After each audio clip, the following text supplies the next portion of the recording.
Hello.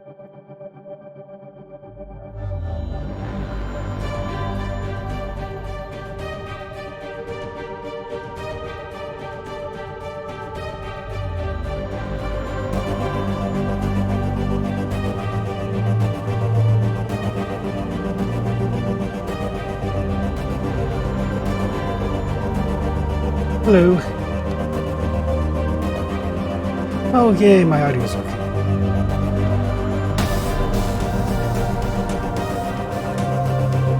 Had an OBS update and then all of my audio stopped.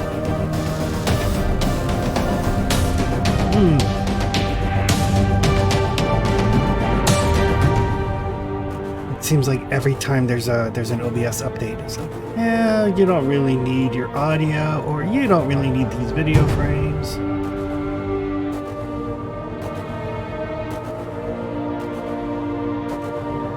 So I'm working on teaching myself basic OBS instead of Streamlabs. It's a little bit better.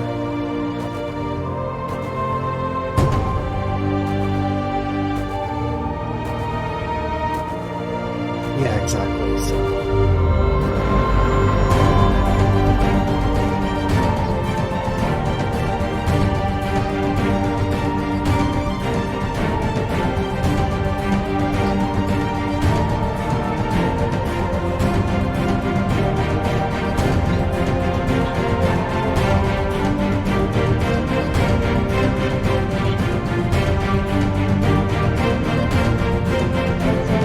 The joys of technology.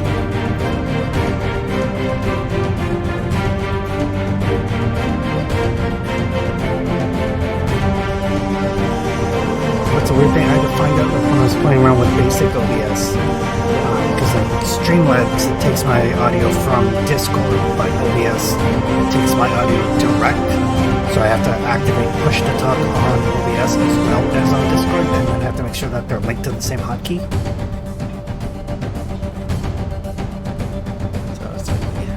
Why am I getting this weird echo?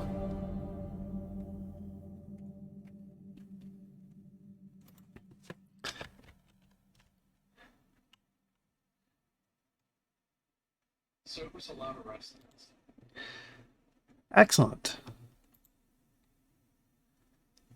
I saw people talking about the pay-per-view. I literally can't remember the last time I watched wrestling.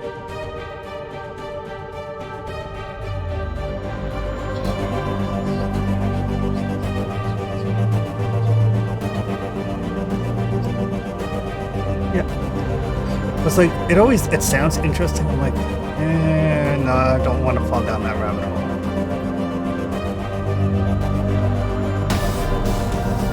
YouTube is bad enough.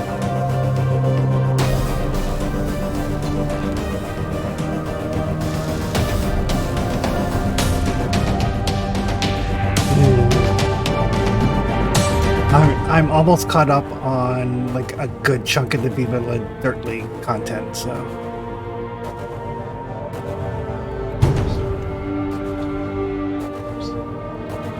Yeah. Alright, so Jaime and Tegan should be around fairly shortly.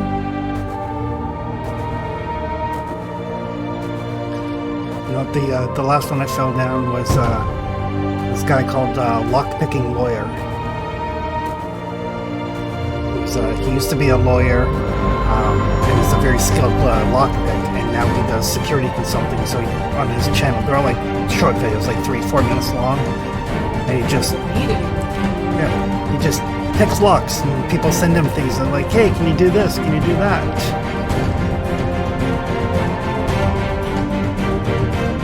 Oh man, some of them. There was one that's.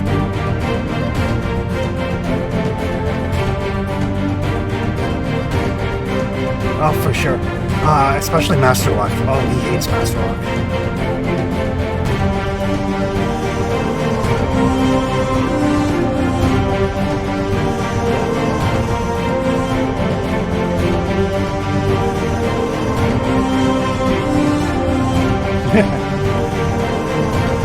But yeah, in some of them there's like people will send them locks as a challenge.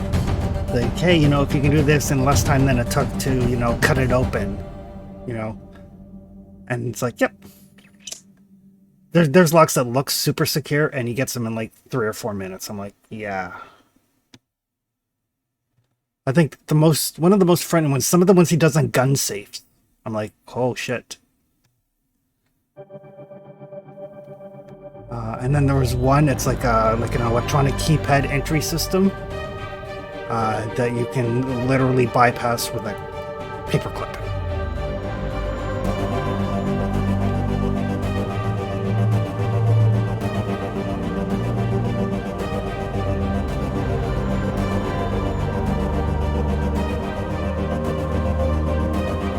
Yep. There was another one, like one of those ones, like E-pad, you know, big bolts on the door. But if you have a strong enough magnet, you can just put it on the side of the door and pull the deadbolt across.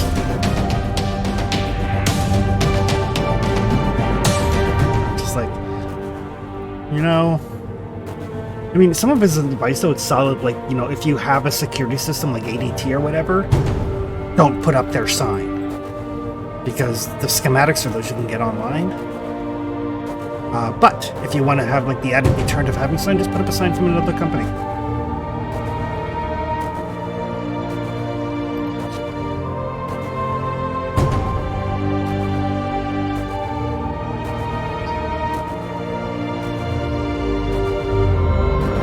Yep.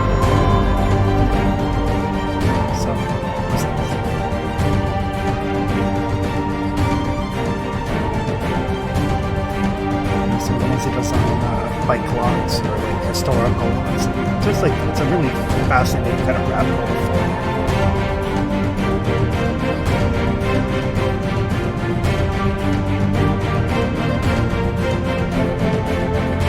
Yeah, absolutely. Well, everything nowadays is, you know, it's mass produced. And mass produced things, there tends to be more margin there.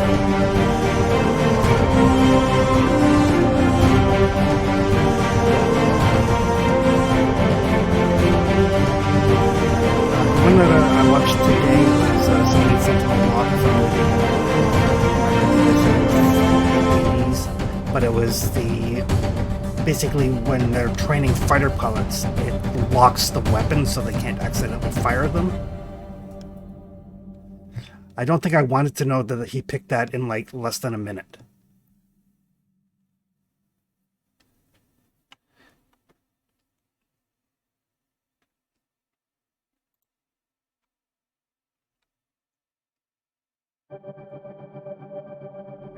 Oh, it looks like all my futzing around with OBS and everything didn't just screw up Twitch, so yay.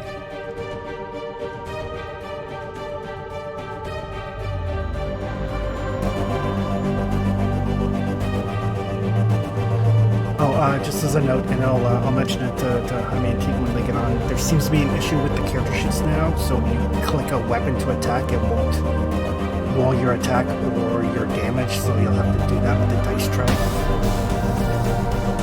Skills and stuff still seem to work.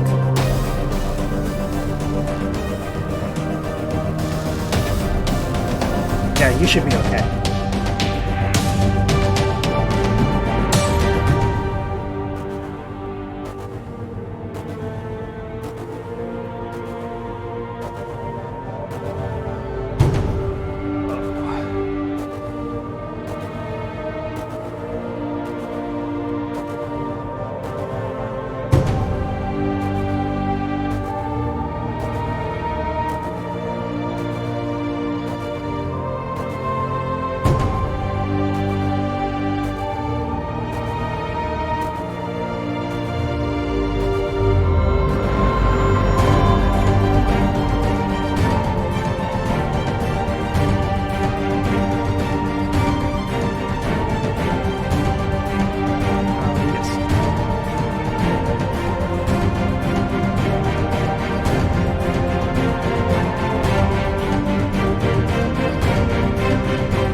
Founder changes version numbers, and then you have to wait for systems and modules to catch up.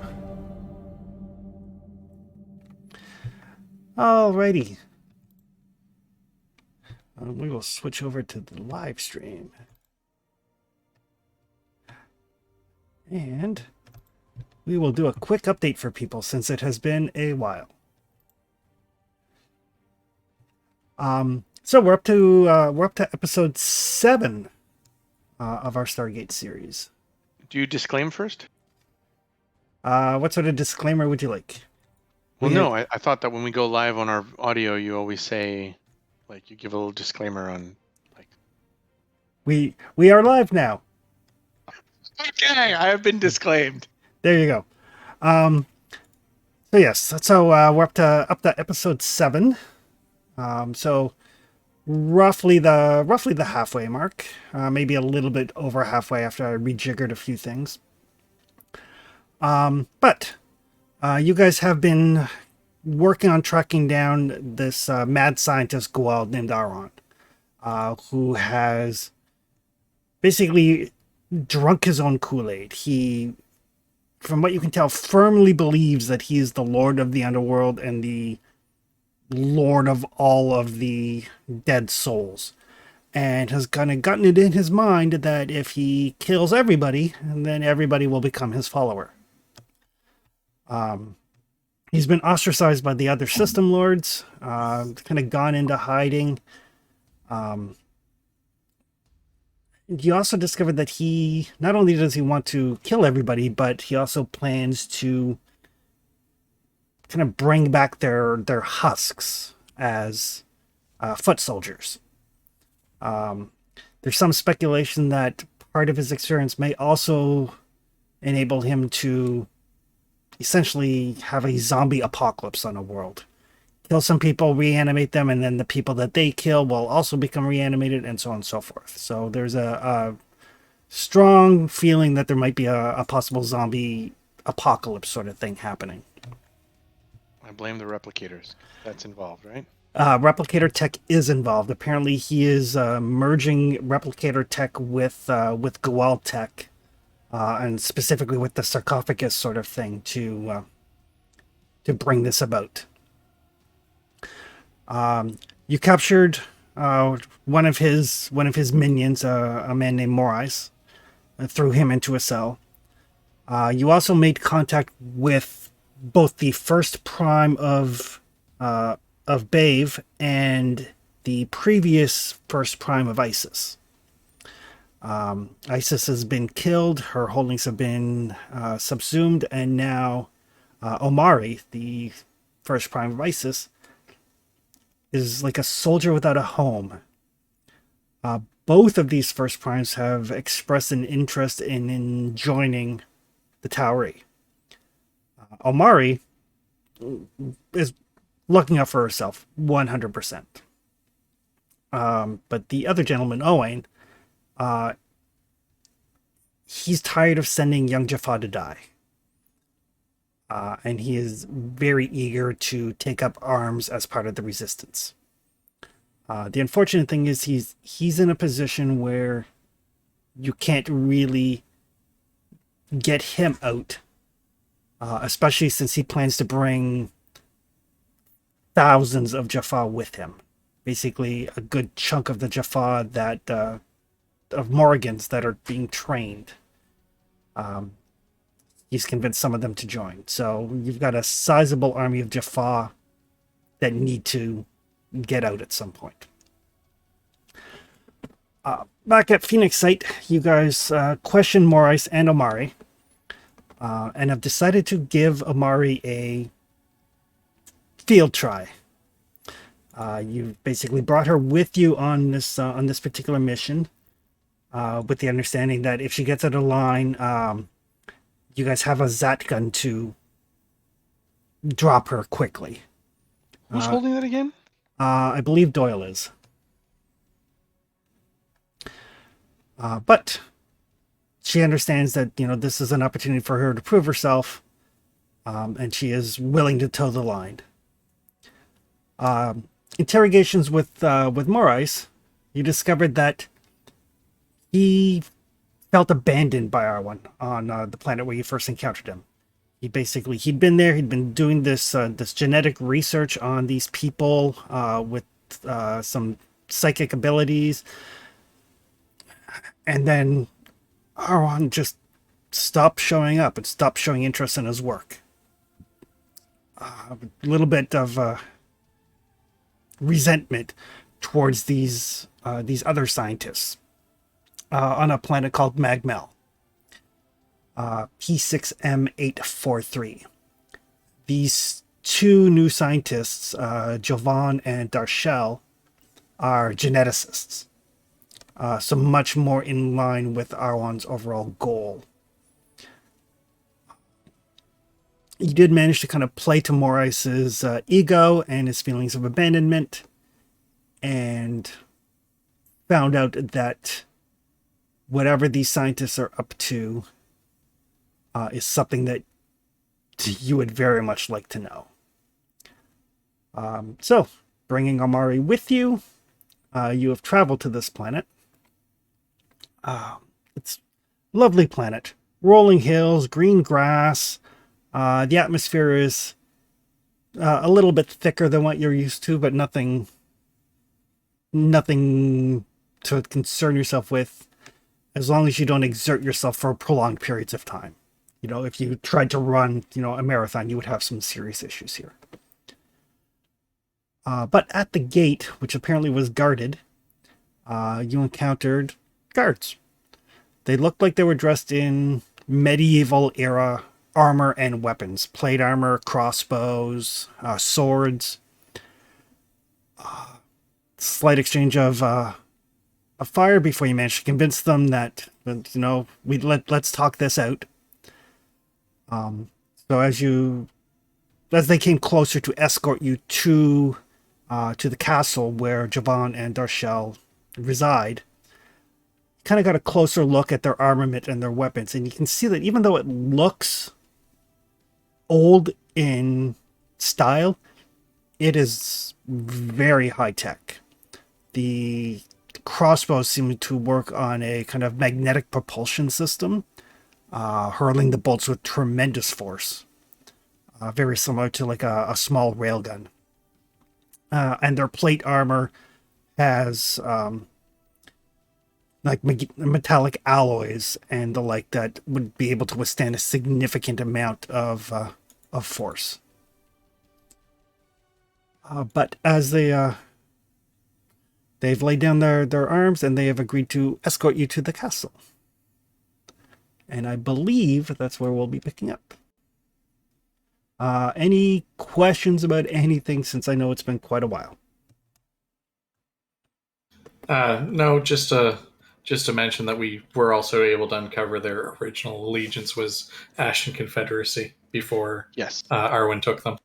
Correct.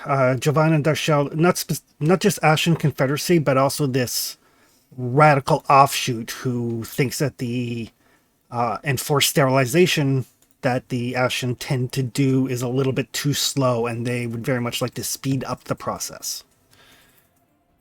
So they are, it's a bunch of mad scientists of different degrees working together to do bad things. And did we determine that they are no longer part of the Ashen Confederacy? Because I thought they were still involved.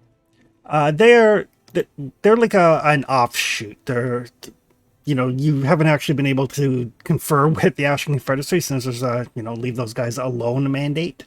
Mm-hmm. It's like the Russians. They're human still. It doesn't mean that they're necessarily working at the same purpose as everyone else. Right. It's probably safe to assume that they may be ostracized by the Ashen Confederacy the same way that R1 is ostracized by the System Lords. Hence why they're joining forces.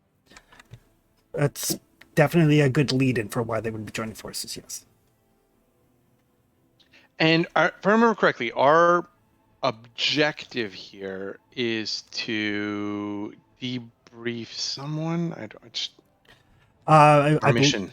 I believe your goal here was to try to capture the scientists so that you could interrogate them and find out just what exactly they're doing. Right, the one that he's jealous of. Right.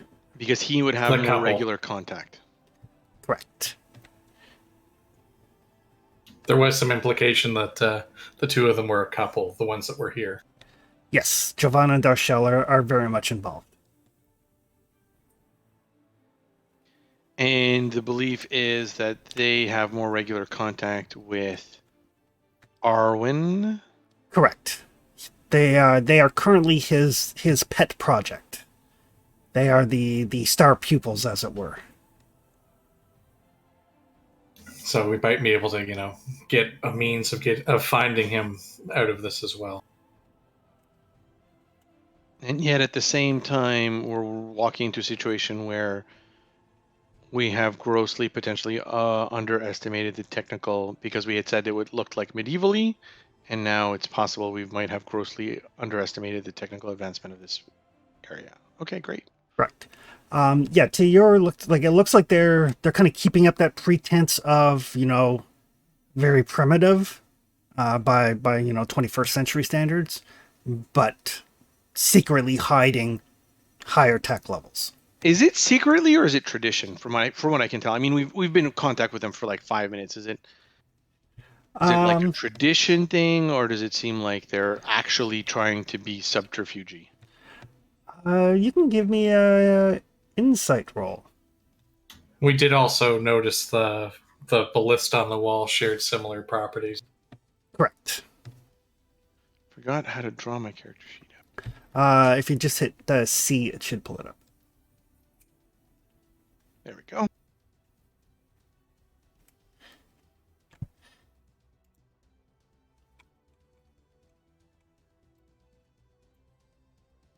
Oh, great roll. It looks like the guards are kind of keeping it, concealed.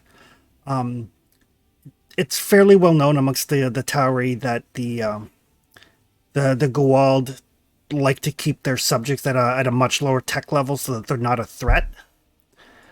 You would guess it's probably much the same here. So not everybody you run into is going to be armed in the same way, but these guards are. So think of them as like a higher echelon of protection. Okay. So even they're hiding from they're hiding from the other people, their level of involvement. Okay. Correct. It's standard Goa'uld playbook. But yes, as you make your way from the gate site to the castle,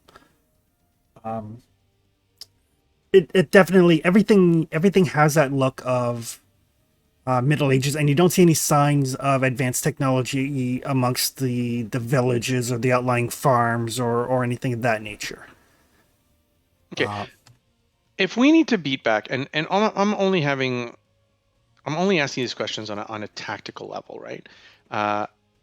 If we need to escape, what kind of distance are we traveling here? Is it like it's easy to get back to the gate, or are we talking about like an hour's journeying by horse?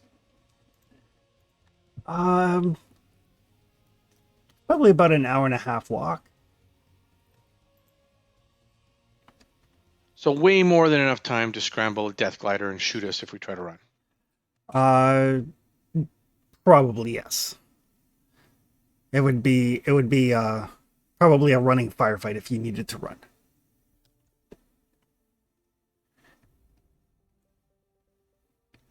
I'm gonna ask Doyle to, although I'm fairly good in the wilderness, to try to keep in mind where the gate is, considering where we're being led. I don't know if we're gonna end up in a castle or whatever, or to keep like a heads up on the directions that we're going, so we can, like, in case we need to make an explosive exit, we don't get lost.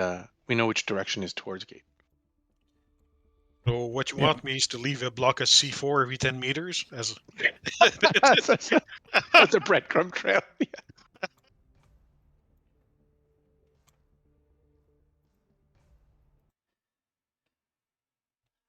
So yeah. I'll take notes. Okay. Give me let's call it a survival check.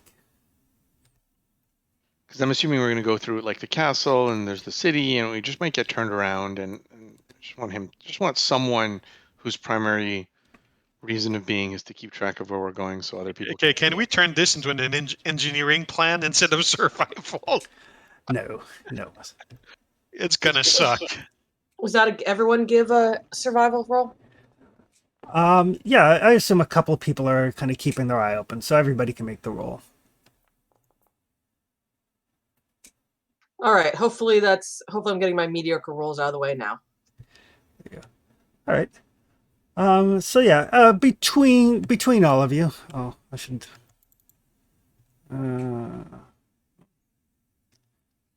Mari doesn't actually have survival. I mean, because this is a new area for all of us, right? Shit. So yeah, as you guys are taking a look, and it is, there's enough landmarks around that you can kind of keep your bearings, and it seems like this, it's about an hour and a half from the gate to the castle, but outside the castle there's a small village, and then there's farmlands, and then there's like a little bit of like kind of open terrain until you get to where the gate is. So it's all open. There's no cover. Um, Well, there's a village. yeah, Yeah, but you yeah. understand what I mean. There's like some small trees in there. It's not forest. They splurge and they're not filming in BC this week. Oh shit. But there are some trees here and there. And there's like a couple of like, kind of like almost like basically in between some of the hills and stuff like that. There's like a little overhangs that you could try to get to if you needed to get cover very quickly. There's some options, but it's not conducive to running for your lives while a death glider is raining down from above. That being said, humans are a fairly small target, so That's fair. I'm going to make a side note. Like, Doyle, next time when we go into unfamiliar territory, remind me to remind you to bring like some kind of like small radio transmitter that will emit a ping. So like that if we get turned around, leave it by the gate and we'll always know, which way is north, basically. Yeah, sure, that could be useful. Could also bring a brick of C4 and detonate it, and we go towards the sound. I mean, whatever works for you. why not both? As long as the radio receptor is not on a block of C4. But yeah, as the guards continue to kind of lead you towards the castle, you can see now that you kind of know what to look for, the armaments on the castle have that same sort of retro medieval but high tech. Are you talking like ballistas that are actually like blasters kind of deal, or more like ballistas that are actually like railguns? oh great. Oh Like- shit. Like they Railgun Gauss cannons. yeah, they do fire an actual projectile, but they use magnetics to propel it as opposed to a string. So that could like pierce a tank is what you're telling me. Great news. Yes. But as you make your way through the village, and people are going about their business, tending to their little gardens and playing with their children and stuff. Do we stand out? You do stand out, but nobody really pays overly much attention to you. You have the feeling that, given the proximity to the gate, you're probably not the first off-worlders these people have seen, but you're being escorted by the guards as well. So they're like, oh, the guards have got him. yeah, they're like, they got this. But Is there and I again I'm asking a bunch of questions just to get the lay of the land, and it's sure. my thing, my spiel there. Does it feel like they're intimidated by the guard, or they're like have respect for the guard? Like insight roll. luckily I'm trained in insight. Not trained enough. Not trained enough. No. They don't seem to be overtly fearful. No more so than than normal people would be seeing, The police. the police or whatever. And I'll get Antreyu to give me a medicine roll.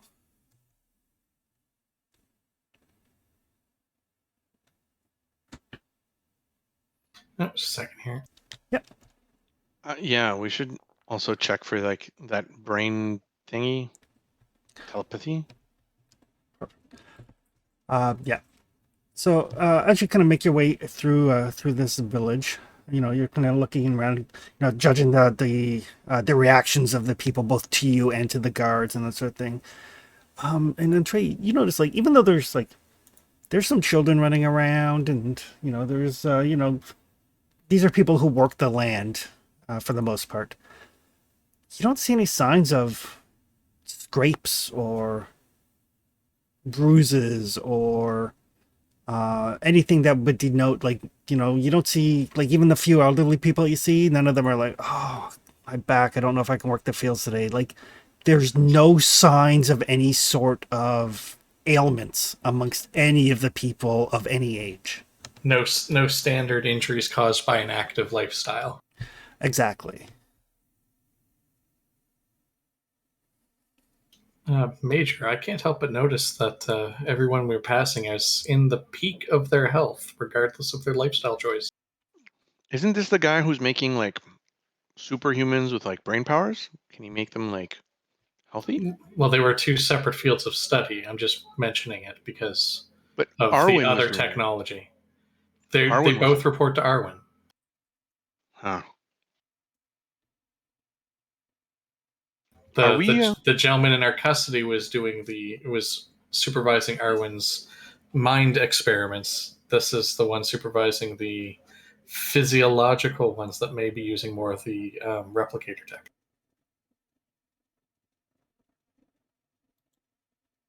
So mind and body. I wonder who's taking care of the soul. Judging by the purview as discussed previously, that would be in the hands of the Goa'uld. Was rhetorical. Doyle, are we getting any kind of energy readings from this stuff?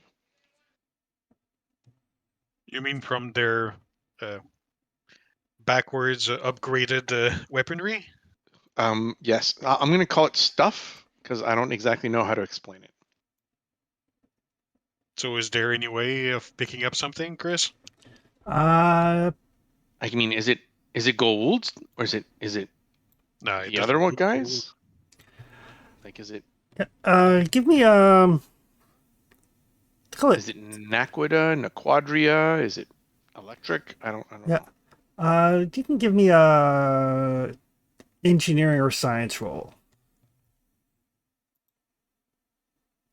I've got my Xenotech Specialist class ability.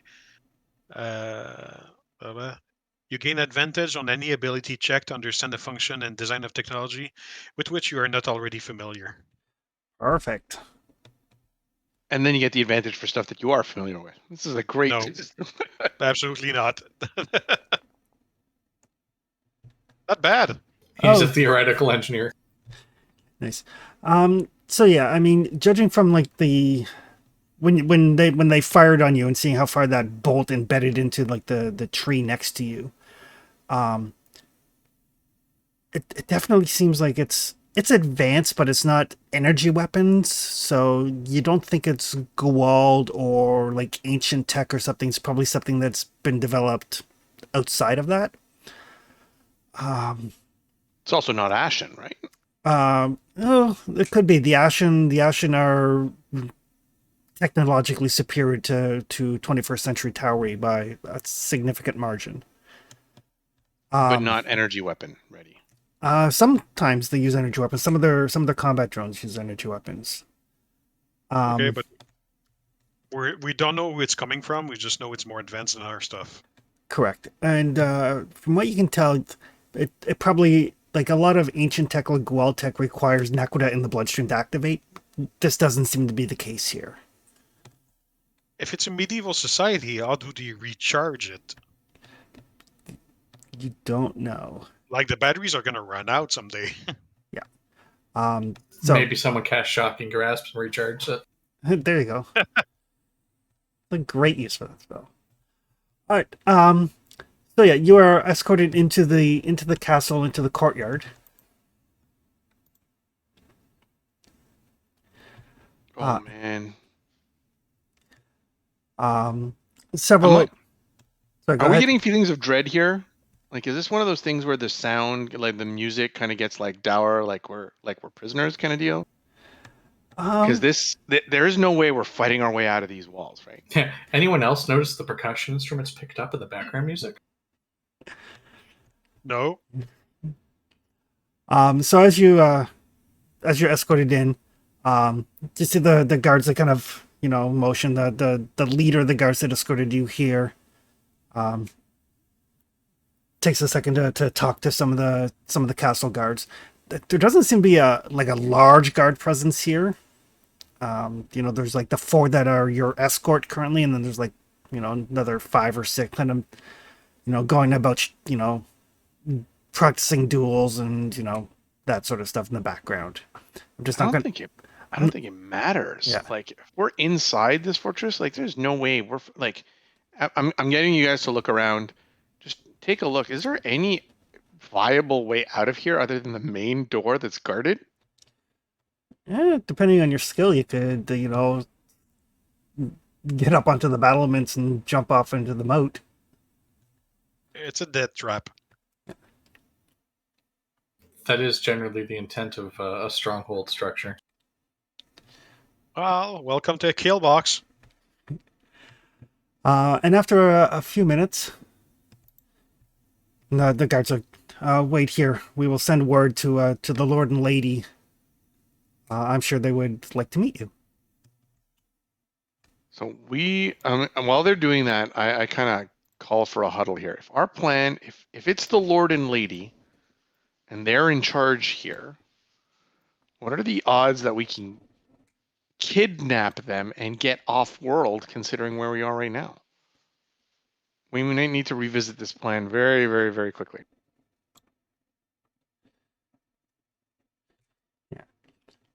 And the guards do kind of move out to give you some space. They don't want you get the feeling they don't want to make it seem like you're prisoners. Like they move away, give you some space. They haven't taken your weapons or anything of that nature. Well, we may not need to take them captive to get the information we're looking for, since it's predominantly an information gathering mission here. Yeah, I thought we were supposed to talk, not blow up stuff. Well, the goal isn't to blow up, but I don't know how much information they're going to willingly give about their Lord Gold, considering. Well, I mean, you're more practiced in social deception than I am, which is why the gambit of mentioning that we're here with a message from Morice could pay off in the end. Hashtag where's Eris when you need him? He is Yeah, off-world doing off-world stuff. but these guys are equipped with the advanced technology that is not Goa'uld, so they might be purchasable. We might offer them something that they'll accept. Well, it depends. If the Lord and Lady are the two other scientists, and we're supposed to interrogate those two other scientists to get more information about Arwen, I mean, ideally, the interrogation would happen at the Alpha site. I forget what it's called. Sorry, Phoenix site. Phoenix site. That's the ideal place to be able to debrief them. Here, I don't know how much information they're willing to give up over their patron. And interrogating him here, or I use the term interrogation lightly, considering the gold is with us. It's probably not an ideal scenario.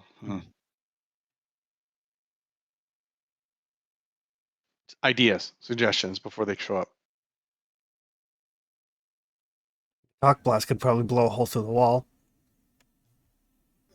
There is that. Similar to most in the high service of the Gould and Morice, playing to their egos may give them more information to give us that way, regardless of an interrogation atmosphere or not.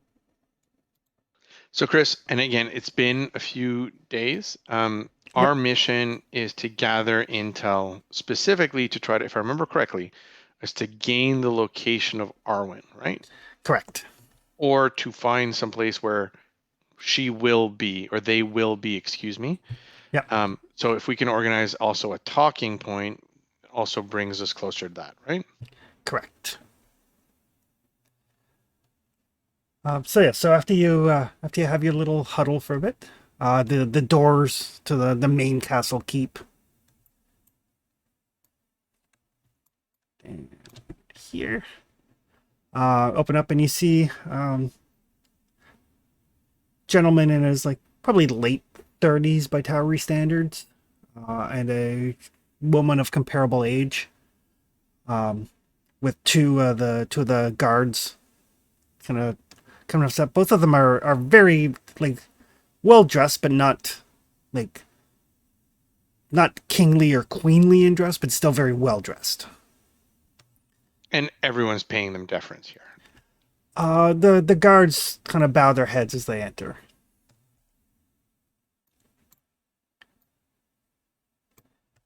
If this is medieval times, I'm assuming they're going to be announced, or someone's going to say something. The guard who's been escorting you says, Lord Javan, Lady Darshell, visitors from the gate. Now, out of character, my character is more of a like grassroots kind of person. Probably not going to deal great with hoity-toity people. Is there anyone who wants to take the lead here?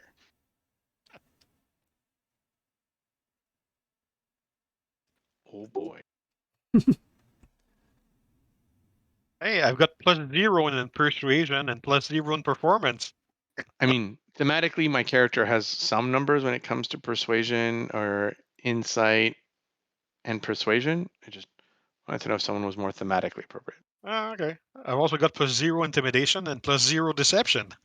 I mean, I suppose. I mean, my character technically has some in-character reasons to be a speaker, but I don't really have any skill in culture, and Tegan does not have a whole lot of skill in some of that. So I'm not sure how well what I will say will happen. But I deliberately did not roll a face of the Good party time. character. Good time. That's fair. Or we shoot randomly. Okay, so I guess my character will take the lead here and go, sir, lady, and they get introduced as Lord and Lady, right? Lord, Lady. Yes. We come from a foreign land, and we are looking to share both information and hospitality. Well, we are always happy to have visitors. Have you had a chance to have anything to eat yet? I don't know how long you've been here. I assume the guards brought you straight away. Yes, it was a matter of urgency on their behalf. And again, we'd like to apologize. We did not expect to be chased upon by these fine men, and we reacted brashly. Well, nobody died, so we'll let bygones be bygones. And if you'd like to have us for food, we would love to supplement and share some of our some of the things that we can offer from Offworld. I assume, Chris, that we have that standard package there. Yeah, Like the standard happiness package. Yeah, there you go. At least The way you presented that was just weird. If you want to have us for food. Ouch. Dinner? Have us for dinner? Everybody kind of raises their eyes slightly. For dinner. Things sometimes don't translate well in the moment. Yes, if you'd like to, would you care to join us inside? We would love to. We'd appreciate it. However, it has been some time since we have been walking. Is there some place where we could just wash up a little bit in our hands and face? Oh, certainly. And Darshell, the lady Darshell, will talk to some of the guards and so escort these folks. We'll give them some temporary quarters in case they need to rest or clean up or anything. Show them where the facilities are, and then escort them to the dining hall. Chris, I kind of asked for that so we can have a little bit of time to assess where we are and what we know, like running water, that kind of amenities. Also, did we get a description of the two characters that we're supposed to be looking for, or is that's their name, Darshan and? Give me one sec here. I may be able to do a picture. Have a sec. I mean, I have pictures. I just got to set up as a journal entry. Now, this is supposed to be one of what's ultimately expected to be several visits, correct? Or am I missing something? This is the snatch and grab visit. Well, originally, we thought that we could lure them out with the name of the first Morais, and then we could grab them and then interrogate them. We didn't think there would be people. They would be people of stature. Like we thought they'd be like in a lab somewhere, and we could just abscond with them. Right, right. So basically, our plan got shot out the window. Well, I mean, we adapt, right? We're Phoenix 1. I figured it was a loose plan to begin with. We're Phoenix 2. I mean, we're Phoenix 2. Well, the positive side of being led to quarters is that we can try to set up some diversion in advance in case we need to leave quite fast. Yeah, I mean, we just need to. I mean, if we can find out the information first, I want to make sure. I want to know if this lady and Noble are the ones we're talking about. Like, if it's the same scientist, it's different. If we then drop the name of the scientist, they're like, "Oh, it's the old hermit on the mountain." It's a different situation, right? So, Well, they definitely have the names. oh, it is those names. Those are the people we are looking for. Yeah. Yep. I'm terrible with names. I apologize. Yep. Lord Jovan and Lady Darshell. And do they have the same youth or ageless appearance as everybody else? Like super healthy? They look like they're in good health. I mean, they're both in their mid to late 30s, but otherwise seem to be in very good physical condition for their age. Yeah, I asked because, I mean, maybe it's the doc has better insight there, but it was specific for the people outside, right? Yeah. Yeah, the experiment subjects, not the experimenters. Well, that's Right. what I want to know, if they were experimenting on themselves or if there's like have a serum or whatever. There's also a certain level that they get to they have better food and health care to begin with, so their baseline health is better. But yes, the guards escort you to a small suite of rooms, and there are some amenities. There is running water, but it's not like hot and cold running water. More probably pump driven from a well, so it's a little bit on the brisk side. But the guards post themselves outside your door. But other than that, they just wait for you. Okay, great. Is the room does the room have a window, or are we on an exterior wall of the castle? Yes to both. Well, we can create an emergency exit if necessary then, Well, there's a window. We can jump out. if it's big enough. Yeah, it's probably 3-ish feet across and probably like 5 or 6 feet high. Like it's a fairly big window meant to show off the view. We're in like the diplomat's corner where they're like showing off to us. Look at the view of the city below or wide. Exactly. The Ashen, however, the Ashen Confederacy knows about the Tari, and we didn't hide. Like, we're still wearing our military gear, right? Correct. And they didn't seem to recognize us. They recognized you as off-worlders, but they weren't like, oh, it's the Stargate program. I remember those assholes. So they were nonplussed by off-world visitors. Okay, so let's try to make contact there. How is our resident snakehead doing with all of this subterfuge? She is being on her best behavior and has not yet shot anyone. That's pretty good for her. I thought she was a diplomat, a little bit like Eris. No, she is a first time. Combat first, delivering messages, but meaning that is I'm here to deliver a message. Got it. I'm here. I am the message. I mean, she is actually fairly capable of being social, but her job is to lead the Jaffa. So any leadership abilities or anything like that she has are all about giving orders. Got it.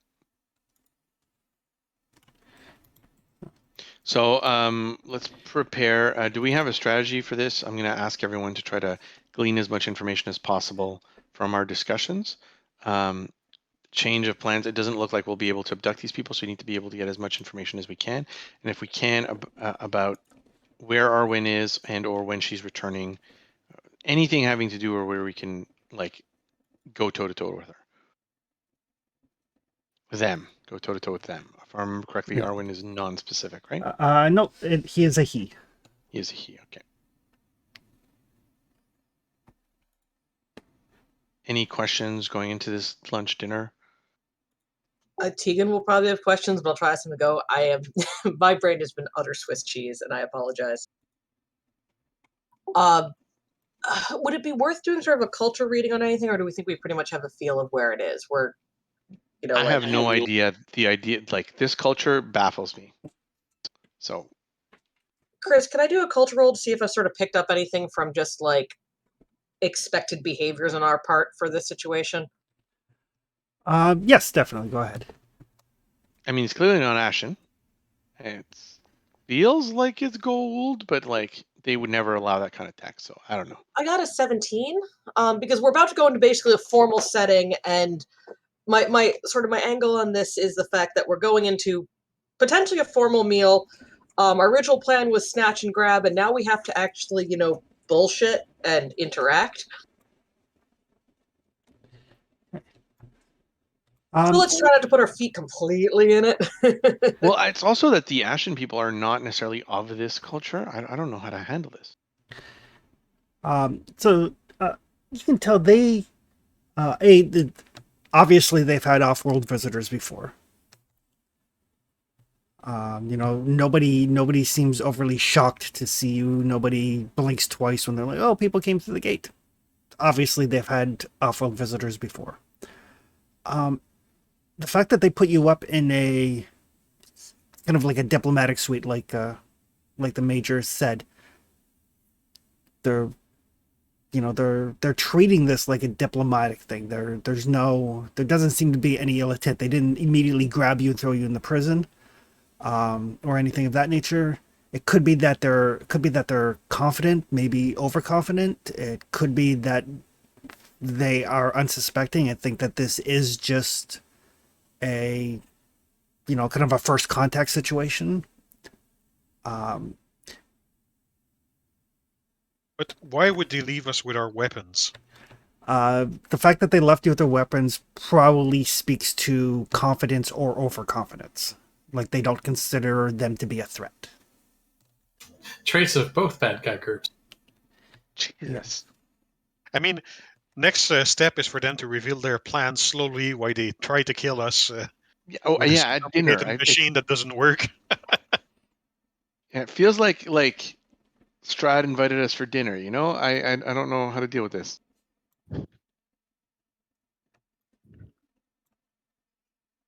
Well, I guess let's bring some garlic.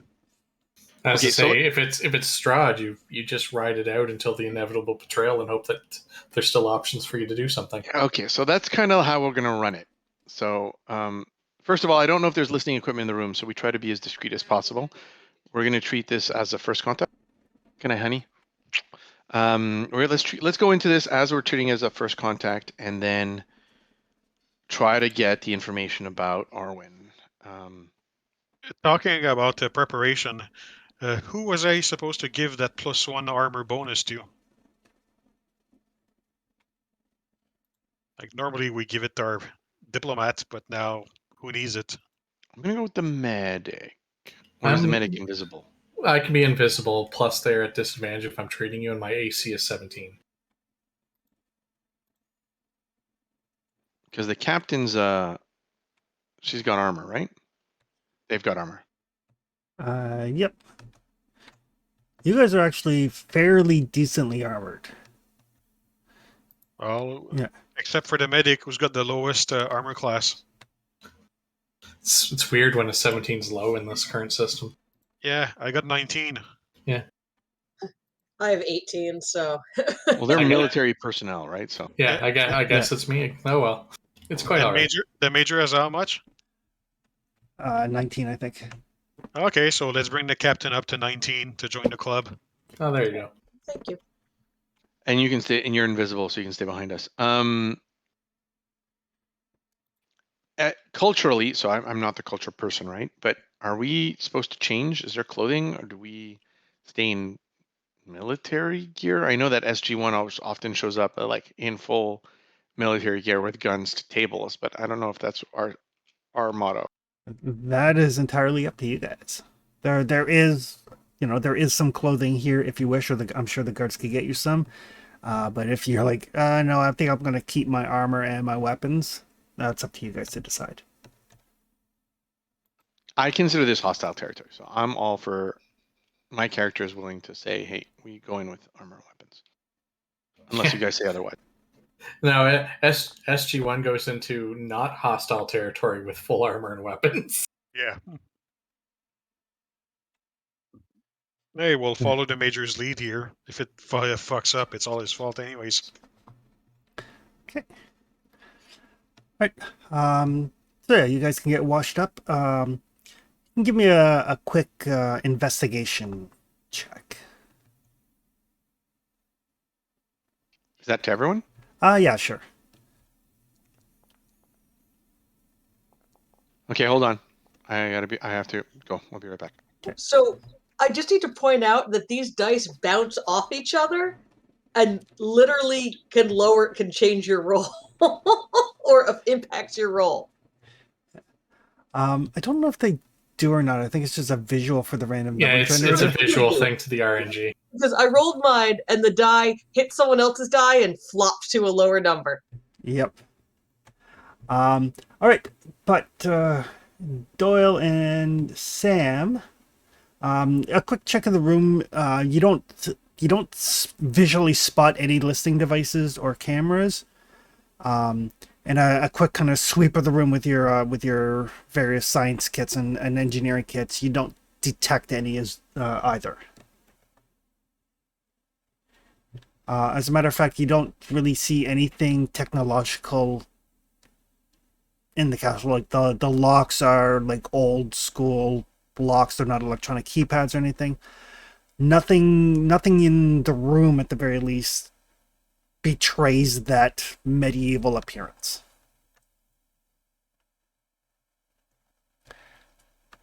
So we found no traps. That's what you're saying. You found no traps, for those of you that have seen my post, yes. You would guess that they probably, the things that they need to protect themselves, armor, weapons, stuff like that, tech, but everything else, you've seen no sign of anything. Which tends to fall in with what we normally expect from protecting themselves, but not go old. Exactly.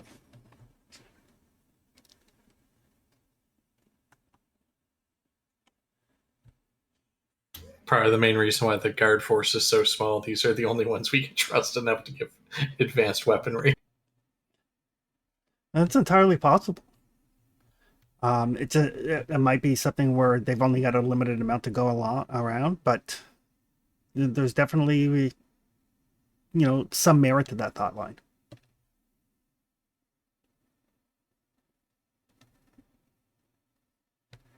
Counting the people that escorted you, the people that were left back at the gate, and the other folks that you saw in the courtyard, you've only seen in total about a dozen guards.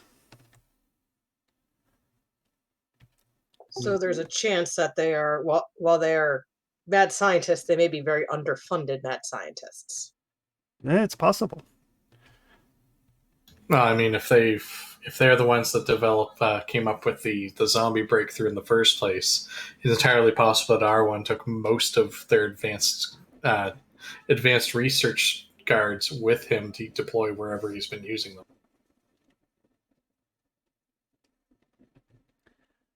Right. Is there anything else folks would like to do before lunchtime?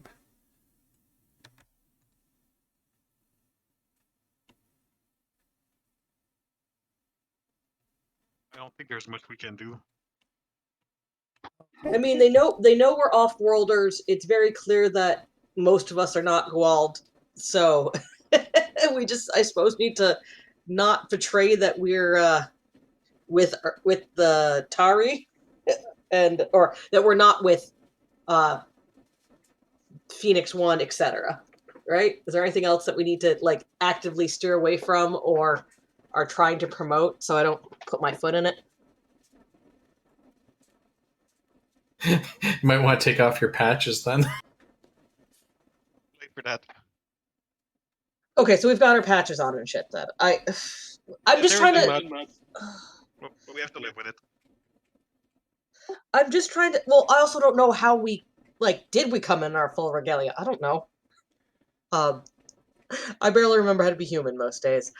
I'm just trying to make sure that we're sort of like this is what we're presenting as. Besides just we're off-worlders with a message from Morais.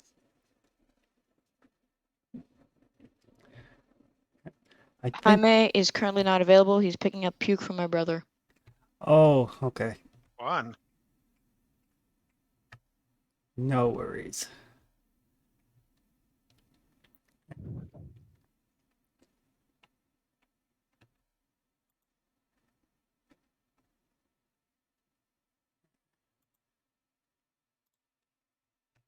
Or at least I will move you guys to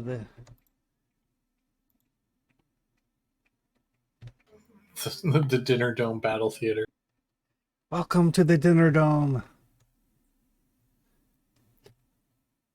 So yeah, it's a very large dining hall. Not very personal at all, with like multiple smaller tables and statues, and it's lit by like sconces and similar. But yeah, the whole thing kind of projects if you didn't know that there was this high tech stuff, you guys would think that this was a medieval recreation or something. There are 6 guards posted in the room. Other than that, there's Giovanna and Darshell, and they'll basically say, we rarely have guests for meals, so I guess the pleasant thing to do would be to ask you where you would like to sit. We have several tables to choose from.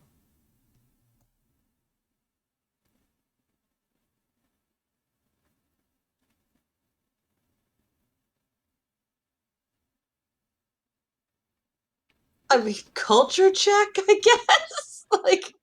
Uh, my brain's going. Am I being over paranoid where this is an or death situation, or is they just literally like choose a random table? sure. You have chosen your table poorly. Look, I am not kidding when I said I've been barely human lately. So, Yeah, give me a culture check or an insight check. I think they're the same. Almost same. I rolled it. I got 11. So Okay. it would have been the same either way. Yeah. So both Salmon and Treyu. This is probably just to kind of put your minds at ease, so you're not like, is the chair trapped? Is it going to fall into a pit? Any of that sort of thing. By letting you pick where you sit, it's definitely designed to maybe not necessarily put you at ease, but to put you off a little bit. The host is eating from the same platter, so clearly it's not poisoned. Yeah. Or at the very least, it's a poison that they've developed an immunity to. I mean, I'd be inclined towards, I guess, one of the middle tables because they're, sort of meeting in the middle type idea. Okay, perfect. And there's still 6 guards, right? There are. Yeah. There will basically, one of them will sit at each end of the table.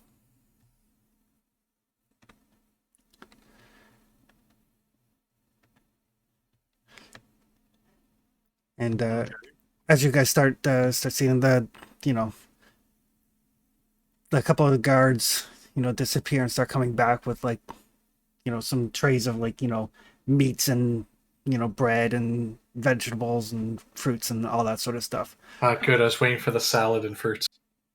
But the fact that they have the guards bring the meals indicates that there's probably not a lot of staff here either.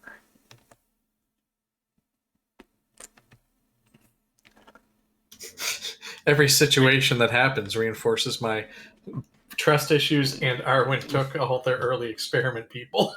Hey, that's what happens when you pay minimum wage.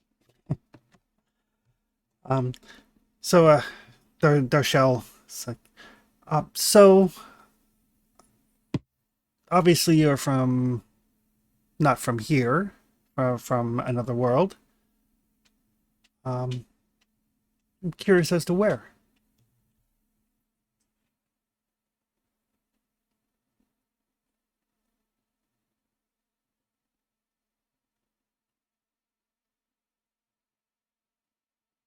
So nobody's going to answer that.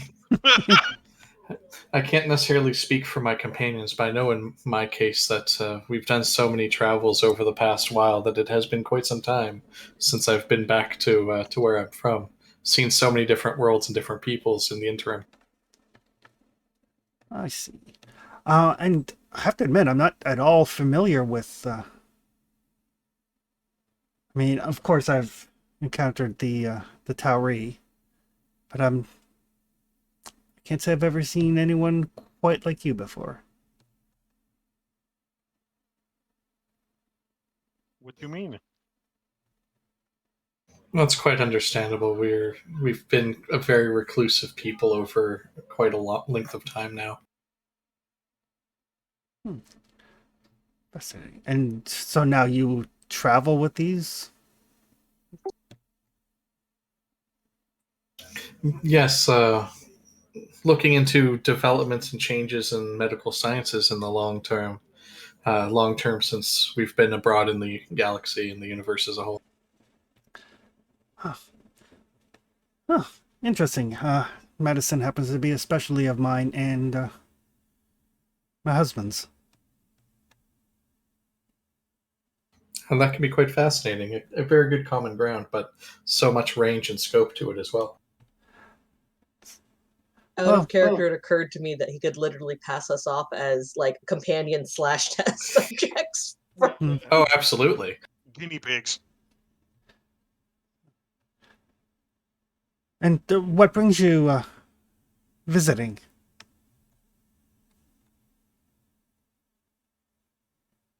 It's not common for someone to come through the gate accidentally, but it does happen from time to time. So is this an accidental visit or a purposeful visit? I believe there had been some discussion of a purpose to the specific coordinates that we've come through here. But those would be in the hands of the gentleman seated closest to you on the other side of the table from me, who's currently still recouping from our travel. He was entrusted with a missive, I believe. Excellent. Well, by all means dig in, and perhaps after you're done we can give you a tour if you'd like. We can show you around. That'd be quite interesting. I won't need to continue observation of those that have recently received treatment much longer after they've consumed their dietary needs. Certainly, and certainly if you have any questions, we'd be happy to show the work that we've done. I'm sure you've noticed that the people of the nearby village are in a very robust state of health. Exemplary condition for such a active lifestyle, yes. Well, it serves our purpose to ensure that our subjects are well looked after. Oh, absolutely. That's an incredibly beneficial range of research and development, possibly for the masses as a whole. Perhaps. And the rest, are you physicians as well?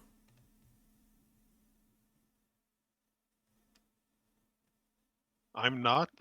I have certain talent in building and repairing things. Oh, My interests tend to be my interests are in the sciences, but more aligned with physics and motion. Amaru's just like, pass me some of that. Take some of that. So, I'm here to keep them safe. My apologies. There was a small biological incident. No problem. I thought it was biohazardous. So where I assumed you guys continued. Where are we at? Yep. So having dinner at the hall, Giovanna and Darshell basically gave you guys the choice of tables to sit at.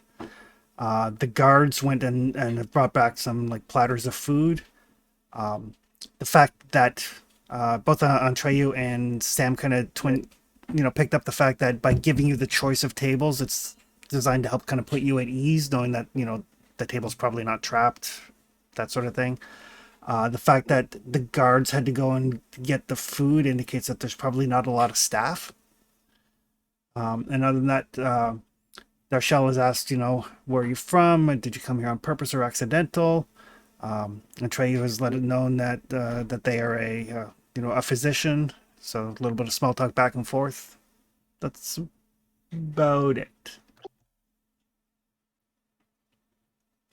Okay. Great. There's a round two. I need to excuse myself for a little bit. I apologize so much, Oh guys. no.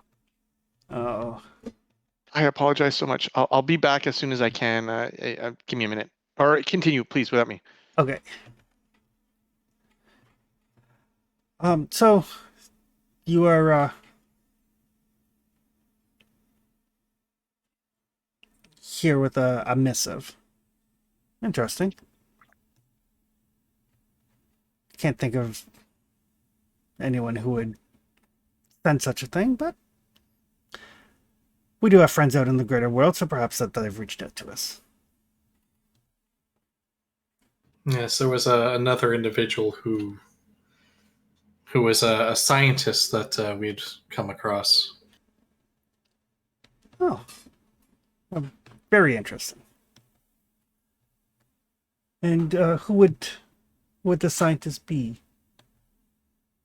I believe my companion had mentioned his name to me as Maurice. Maurice. Oh, okay. Is the condescension real? A very. Oh God, yeah. Okay, Or- I heard that right then. Perfect. He His work was not that interesting to me, and he seemed quite in a state. So I excused myself and didn't pick up what the missive was. understandable. He seems to think that he's greater than he actually is. False alarm. I'm back. No problem. He is happy to, put forth his theories, but when push comes to shove, not willing to do any real work. He's I suppose one could call him a scientist, but I certainly would not.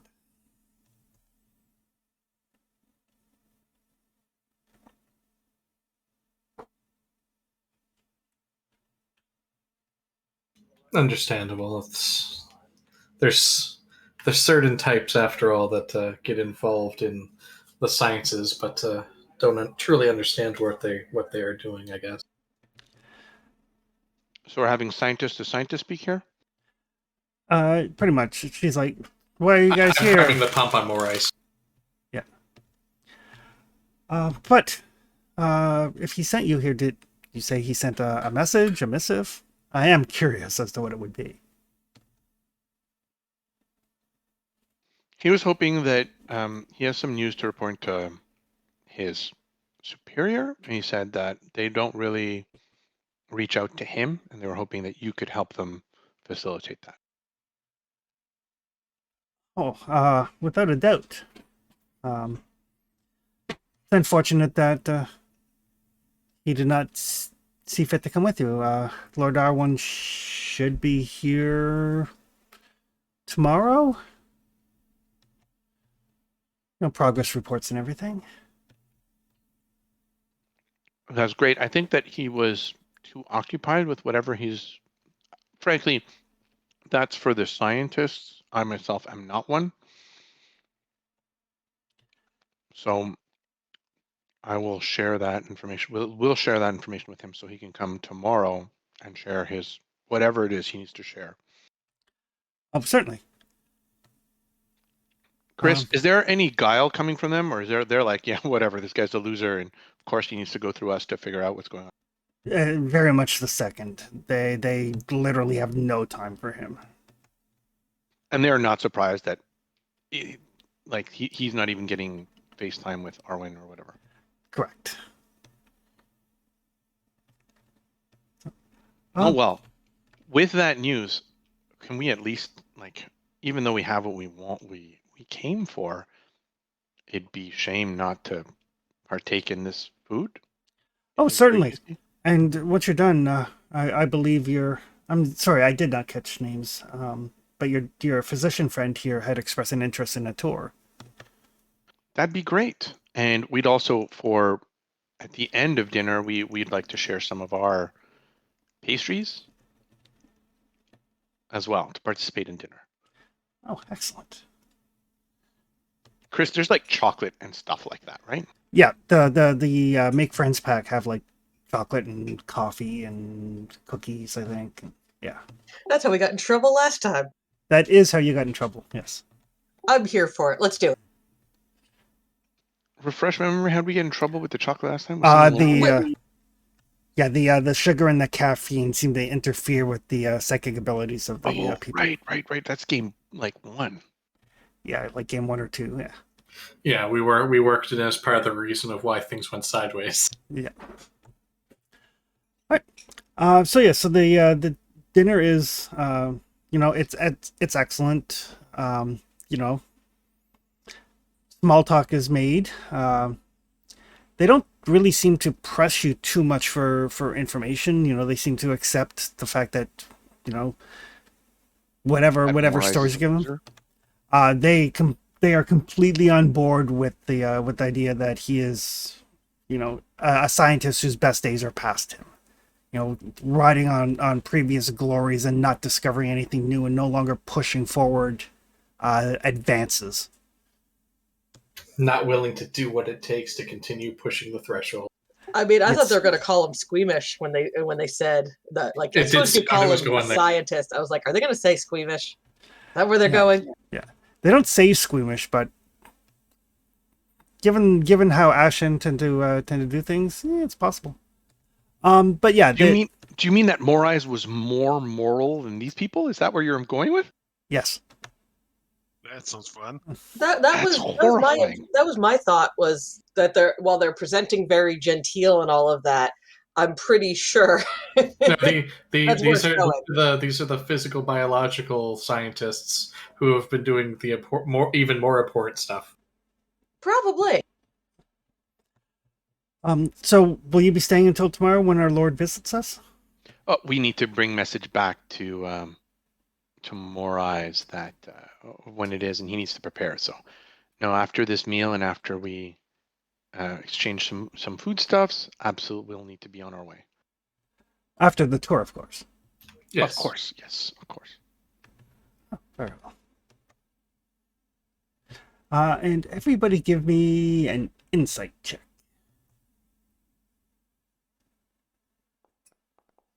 I'm insightful. I am insightful. All right. 14.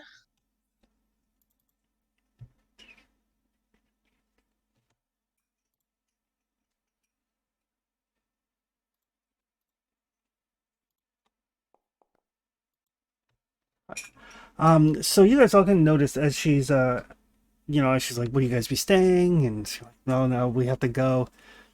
She nods almost imperceptibly to the guards, but thankfully, Sam and Treyu and the Major all catch it.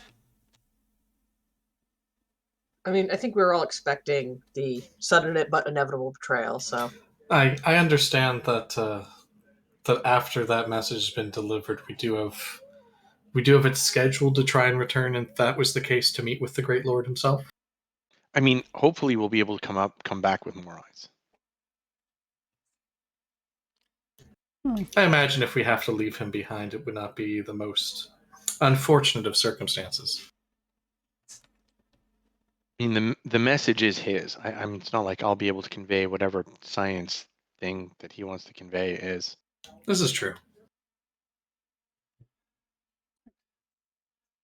Well, perhaps after the tour you'll change your mind. We do have lovely quarters here. But the choice is yours. Well, we need to return the message somehow to more eyes anyway, so. Morris is largely irrelevant. I can't see what he would possibly bring to the conversation. Potentially, depending on how it would go, perhaps at least entertainment, or at least some illumination as to what his project has yielded. His project. This project is nothing.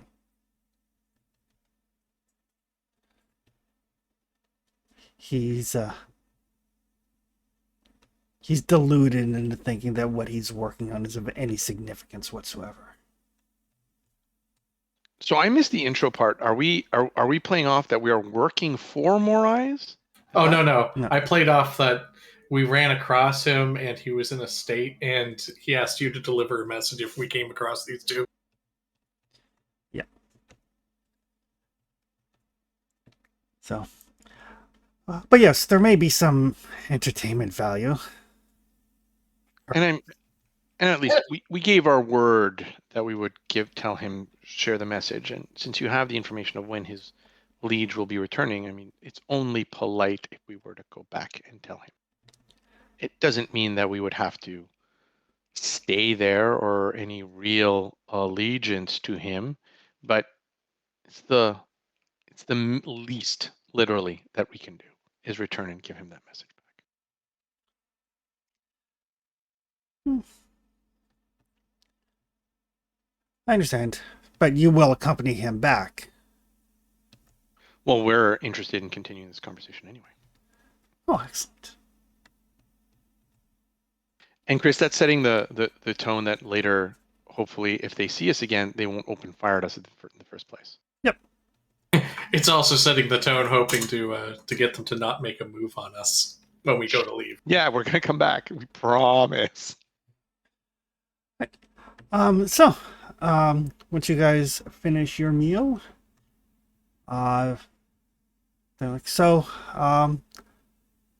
Is it anything special, the meal? Like, and again, I'm only trying to assess like strength or anything like that. Is it like a super fancy meal, or is it like meat and potatoes? This is still medieval fare kind of stuff. It's like platters of like sliced meats and breads and spreads and fruit and vegetables and stuff. It's like a nice, charcuterie board sort of thing. Okay, so nothing that would scream like it was made with sous vide or like fancier stuff, or No. we're not getting ice cream or anything like that. No. But it falls too comfortably into the, we have more elaborate other meals, but this is a good meal to socialize over. Exactly. And trust me, sous vide is awesome, but it's not fancy. I'm trying to find something. makes an amazing pulled pork. If we wind up here for supper and it turns out to be like the tenderest pot roast ever, and they tell you it was just put in this morning, then you'll know. There you go. All right. It basically just seems like they're being hospitable, but they're not going overboard. I mean, they gave you elaborate quarters and the like, but they're not laying out the red carpet for you. We are not red carpet worthy. Got it. Did they recognize did they seem to react at the symbol of the first prime of the lady that's with us? No, they did Because not. a first prime is still a first prime, right? It's still Yep. a noticeable thingy. Yeah, they did not react to it at all. Yeah, and she also played that she's just a bodyguard anyway.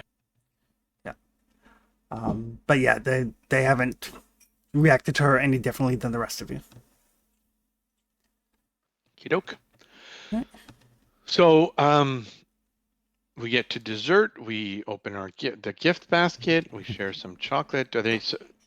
Not that not that I want to be too surprising or anything like that. I just want to make them feel like we're actually doing our part and we are actually just explorers.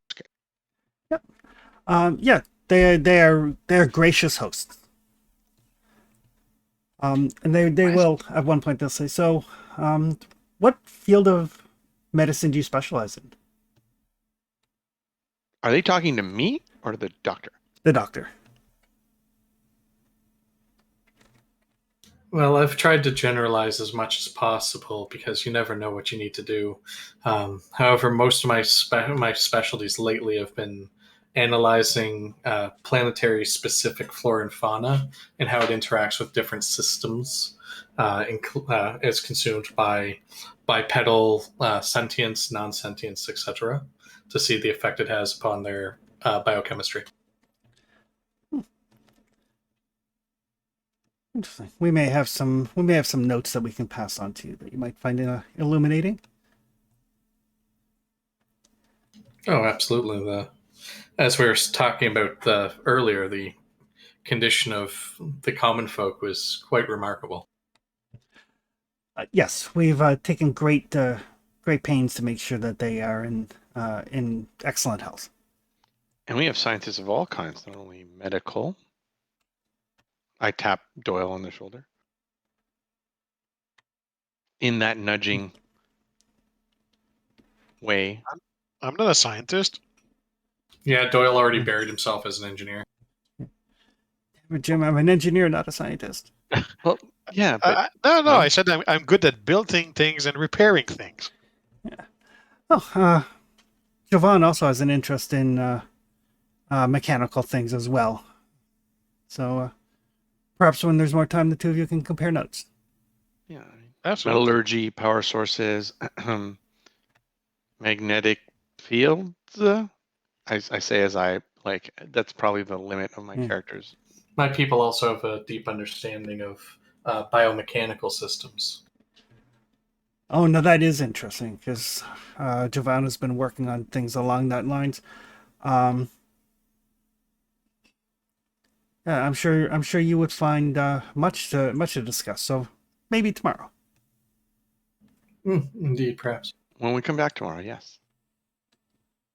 Well, let's give you a tour of the facility, shall we?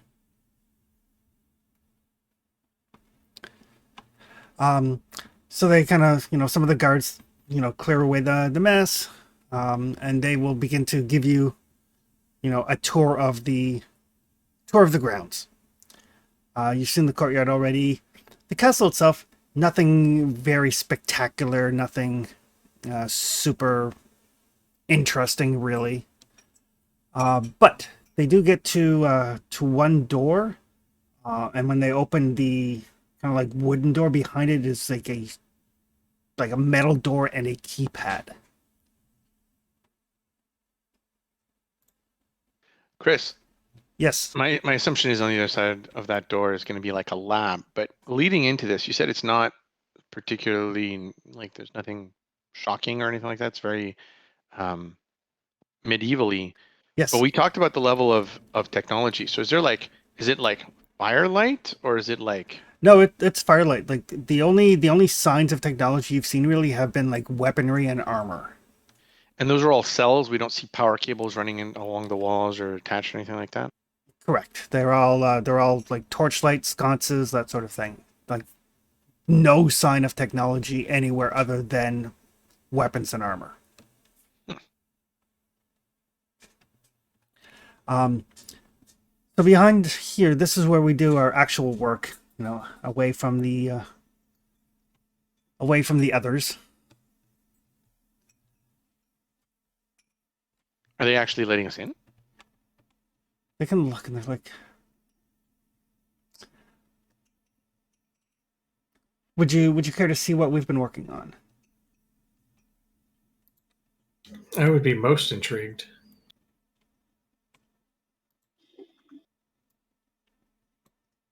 I do the hand gesture of like lead the way.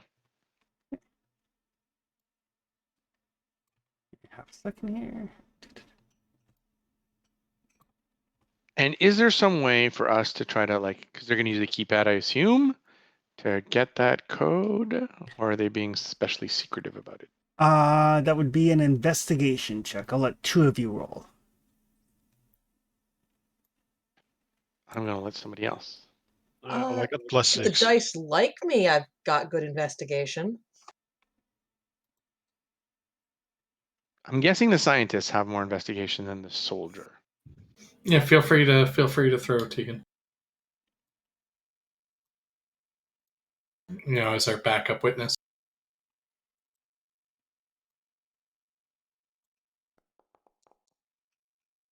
17.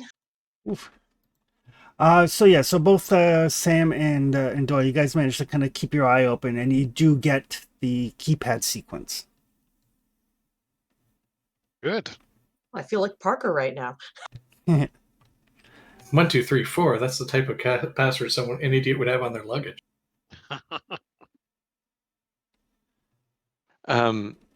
Is there any other kind of bio? Because these are like bio people. There's no other bio locks that we see. No eye retinal scans. No palm prints or anything like No. that. No, like Scanning your butt or anything like that for butt prints or anything fancy like that. nope. It is a high tech key lock or a keypad, but it's not biometric.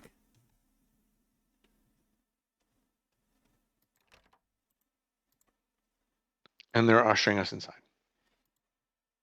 They are. I just need to turn some lights on.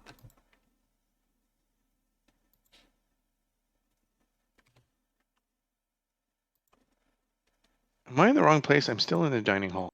No, we No. haven't moved. It's okay. Yep, I'm just getting the other map ready.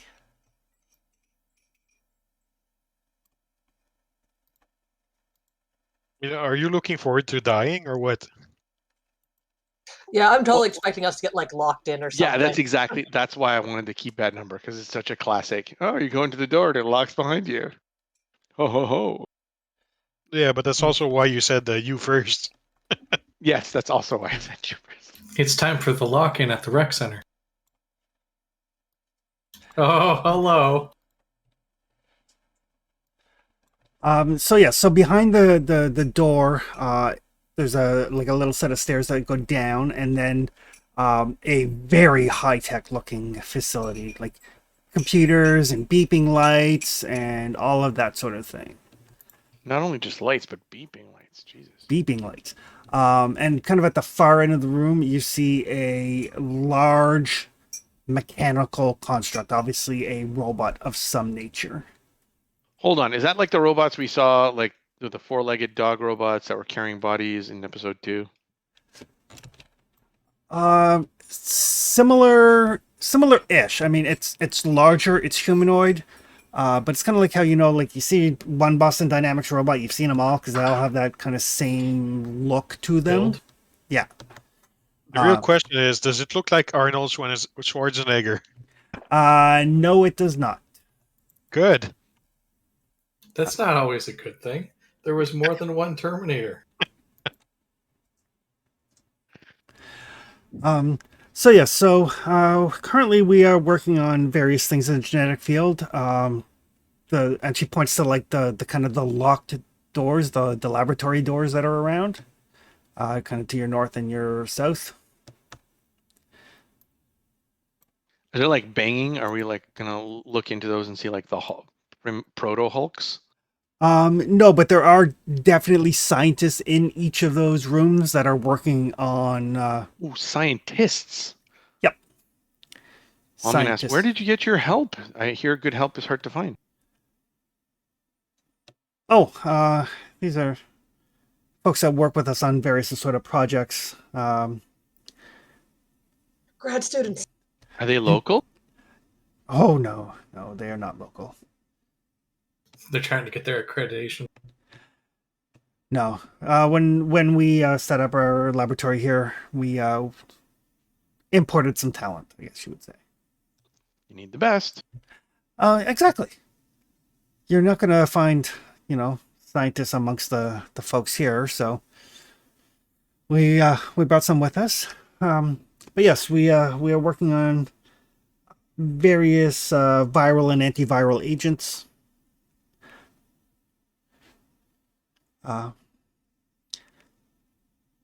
Chris, are any of them wearing the gray uniforms that we saw in the town that was bombed? Yes, they are. Looks like And they do have like kind of like not quite gas masks, but like fume hoods and the like. Like they're definitely working with dangerous things in those labs, and they're taking necessary precautions. So,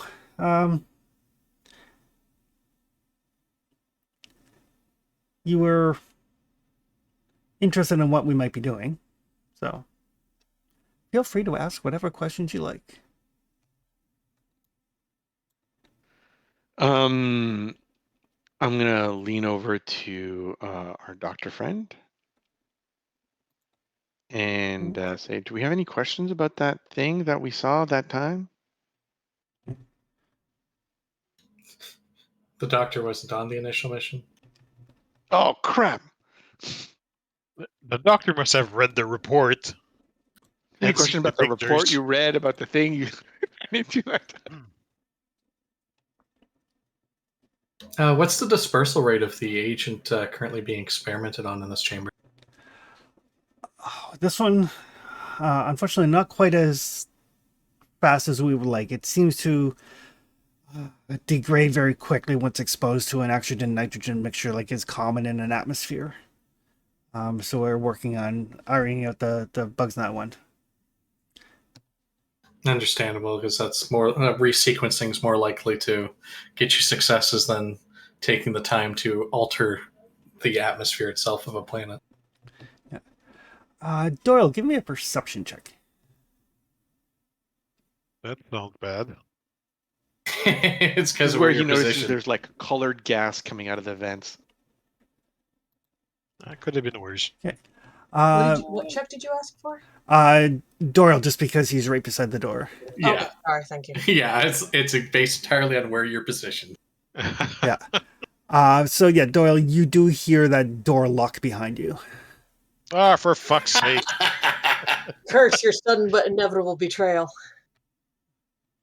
Well, they're still inside. It's a good start, unless they're immunized to whatever's going to be there. So there's only these 6 doors, though. We don't see any other. Oh, is that a staircase or a giant, like, to my south? Looks like a staircase. Okay, so it's a staircase. And Yeah. off the cuff, since you said that we can see through those doors and you said that we can see people that are actually working, if I were to do a head count, how badly are we outnumbered here? Granted, one soldier's worth like 3 scientists there. It looks like there's a couple of scientists in each of the labs that you can see from where you are. So possibly like 3 to 1, 4 to 1. Possibly. But at the same time, the scientists in the labs are, they're basically in quarantined areas, so they They're may or probably may unarmed. they're probably unarmed, and they may or may not just throw the doors open. They may be like, no, let's not, We don't know how the different colored gases will interact yet. Yeah. Let's not try that, maybe. Yeah. No, the thing is, you open the door, you throw a brick of C4, then you leave. So, as far as the scientists are concerned, if they're in the lab and don't get involved, they don't have to risk their hazmat suits getting punctured. Yeah, okay, about that, we can see in, is it like transparent aluminum or like No, plate glass? it's just like glass. Just like glass, okay? Yeah. Anyway, so yeah, the door locks. Industrial. So we've had reports of Tauri looking for Master Arwan. And then the Tauri come here. Yes, it's quite uncommon for one of the most dispersed species in the galaxy to show up in such weird timing. There is no coincidence in science.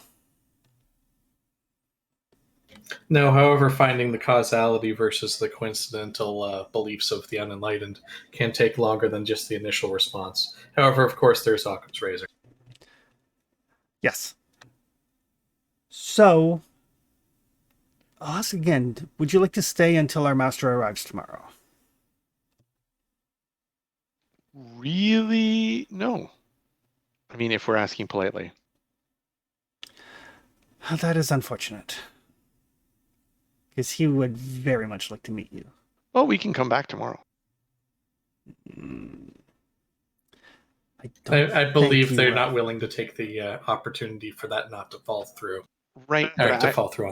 but if they're going to try to take us, Doctor, I would like them to be at least honest that they're going to try to take us, as opposed to trying to be polite about it on the way to the end. You're going to force someone to make They're to be they're evil. they're people of science, not of action. we would very much prefer to not have to resort to violence. But that's also most likely why the drone is at the other end of the hall as well, just in case. Is it active, by the way? Give me a investigation roll. Well, he's rolling. I need to make the out of character aside of jokes on you. We are into that.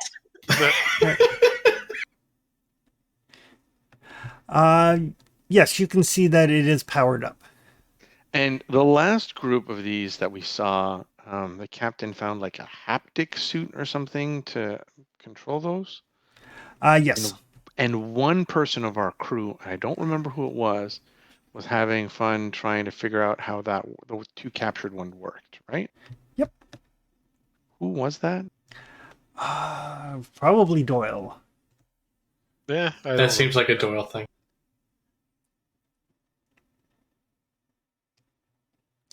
So, is there anyone we see using a haptic suit?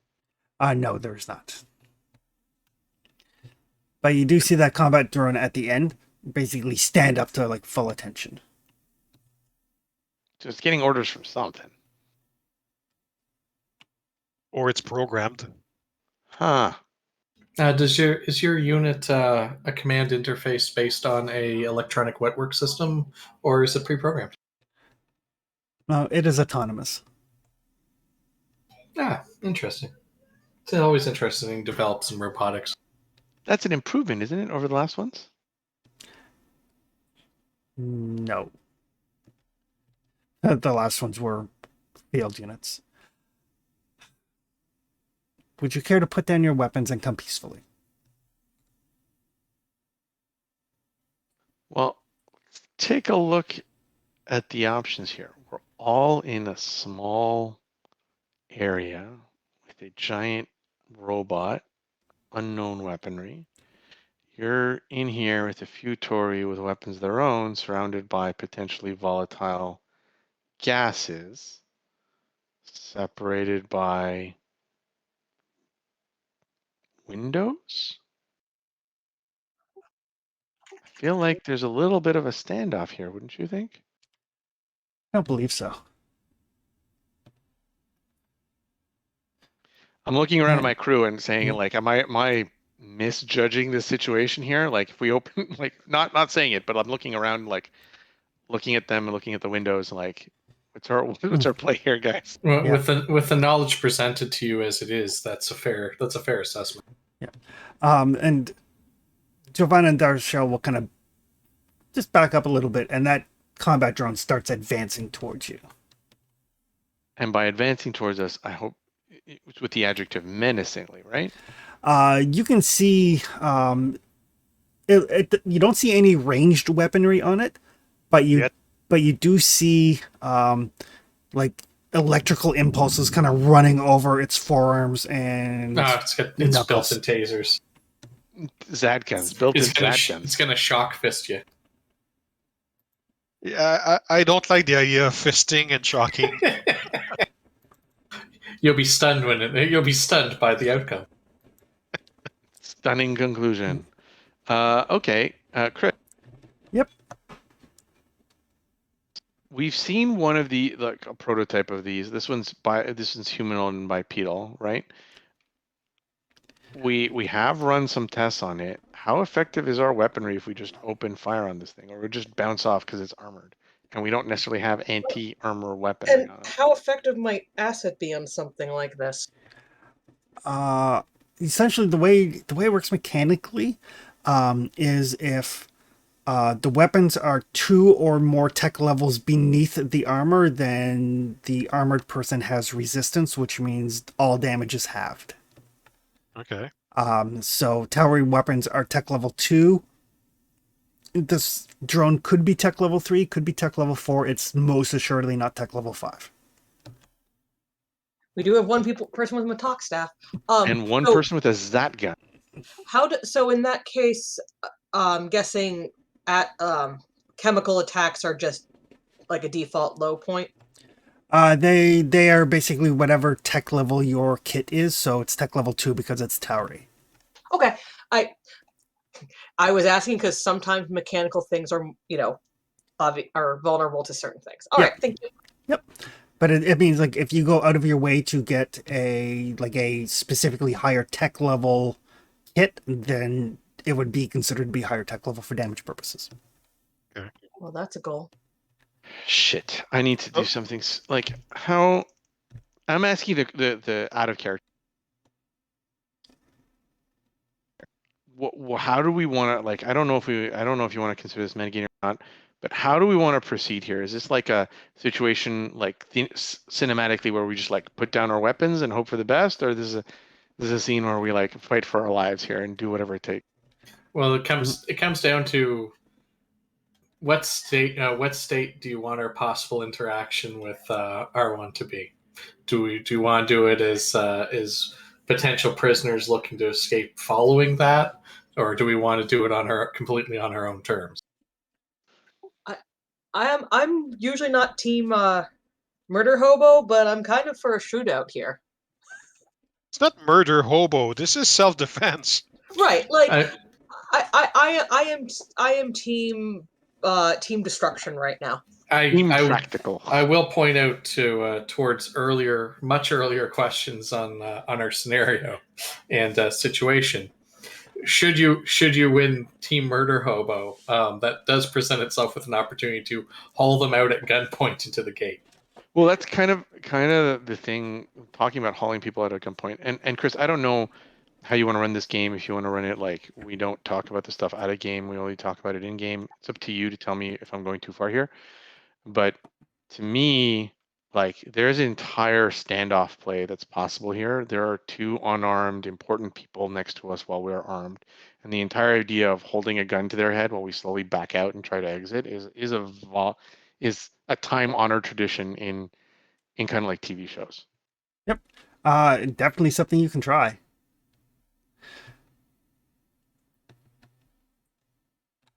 Okay, so that's going to be my play.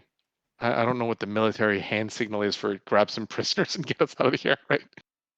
Look, we got someone with a talk staff, so that's in our favor. Well, yeah. I mean, this could be something as simple as the major going, "It's time for Plan B."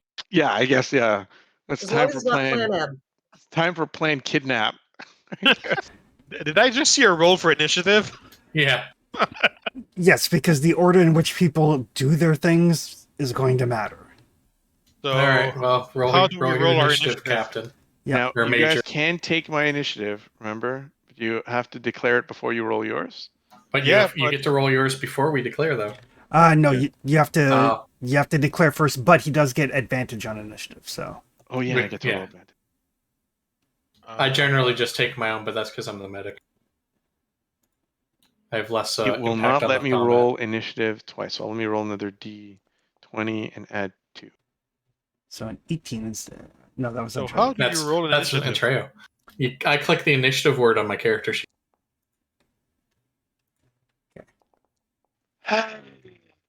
My dice rolling skills have returned. Yeah. But it's all right. It looks like everyone opted to go their own way.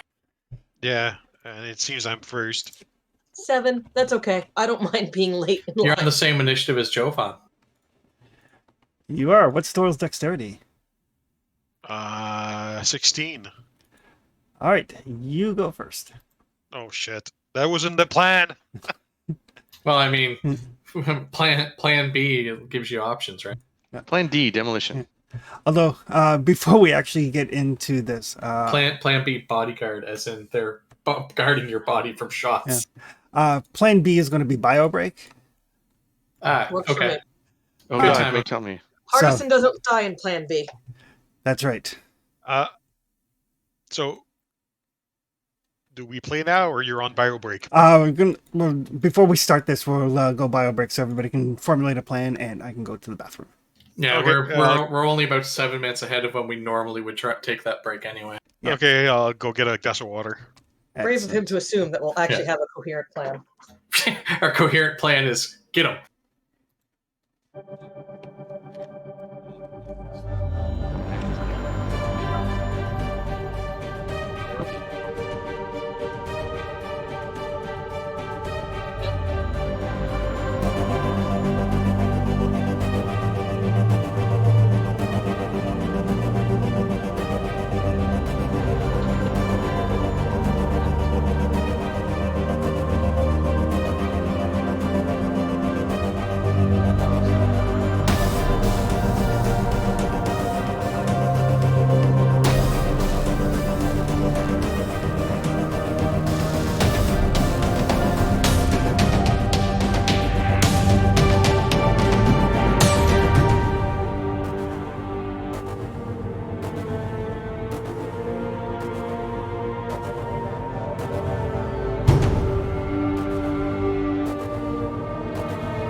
So Doyle, you are up first.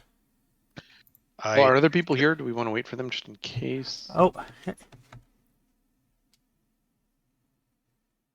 All right. Well, I'm back. I was taking a little bit to check in on Alex because we both left our Final Fantasy 14 FC today. Got enough of dealing with certain people. Your FC? Guild. Ah, it's called an FC? Yeah, free company. Oh, okay. Yeah, drama. Yeah. Well, when someone brings up a potential anxiety type of conversation piece, like talking about the situation in Ukraine, and then asks if people are uncomfortable with it, and then just stomps all over you saying what privilege you have to ignore all the Nazi stuff going on, rather than dropping the conversation. That's not a group of people I'm going to stick around with. yeah. Fair. So when I play ESO, I'm in guild. I rarely do anything with them. Yeah. Now we're just going to form our own small one with just so some of our friends that are around can get in touch with a little easier. Nice.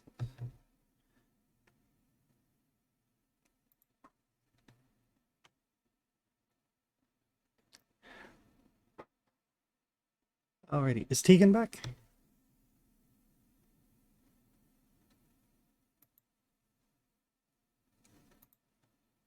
I thought they said they were going for a quick bio. Okay. So they might be just a tiny bit longer than I suppose. Yeah.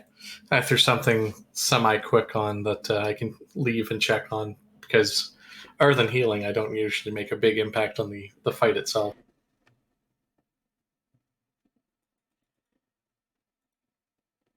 Or they You're keep you from impactful. dying.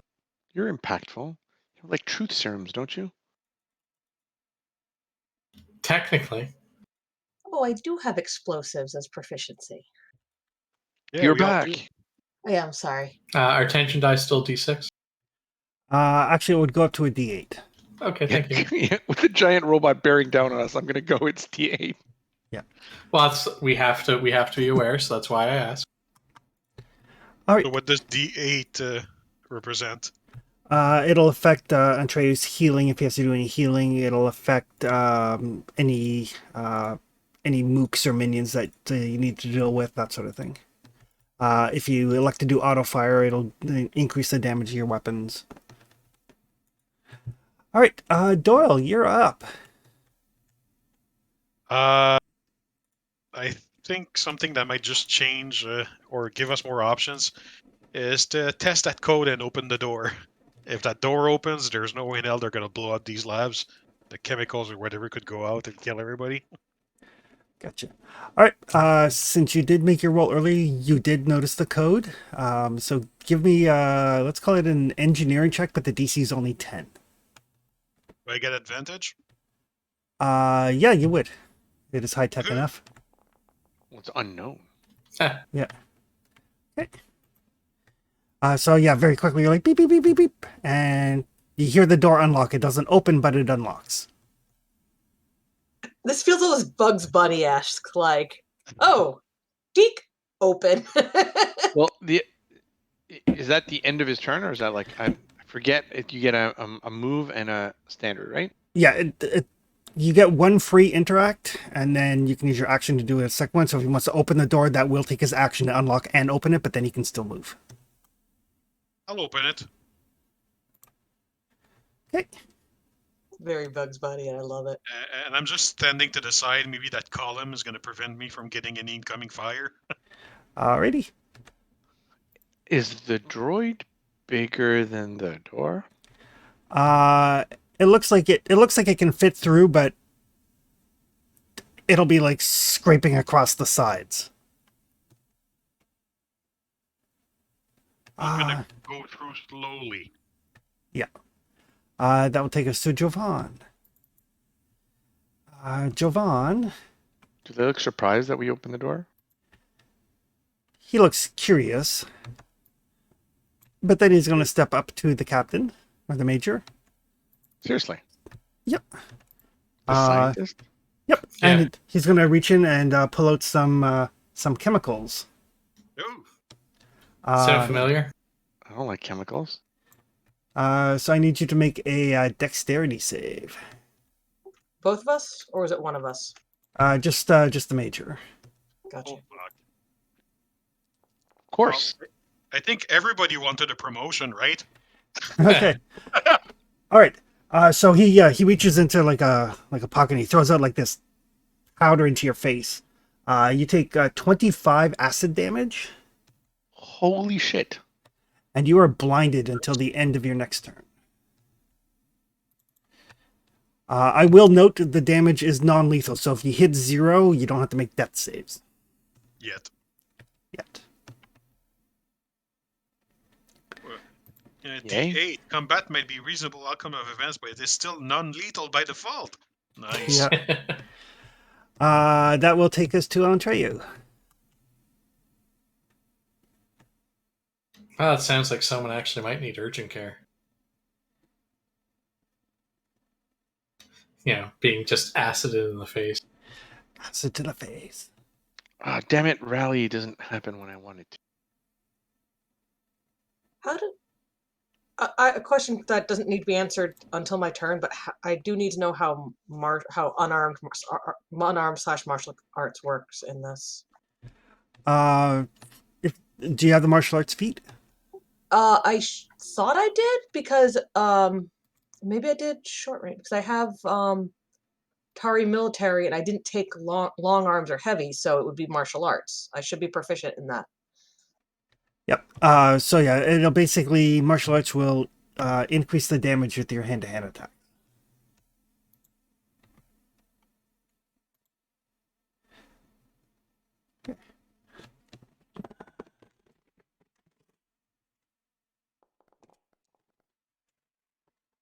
Oh, shit.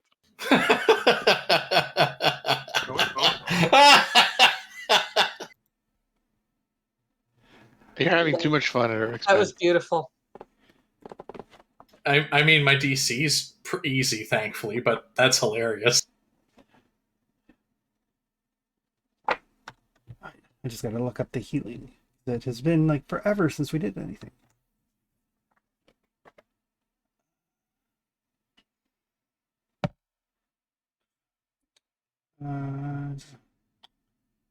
Use a med kit. Deal with a team member. I should pull up the book. What are the other than the obvious? I'm not gonna be reading a book I've never read before. What are the options for blinded? I mean, I'm assuming that I have disadvantage on all attack rolls and stuff like that, but Yeah, it's just like it is in D&D. okay.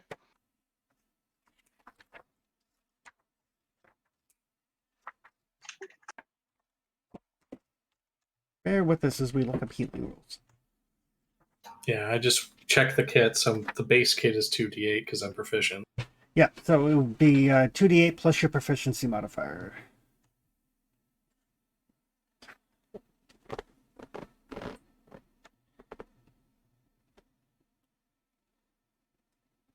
Yeah, it's both a good shit thing and a shame that attention dies not higher.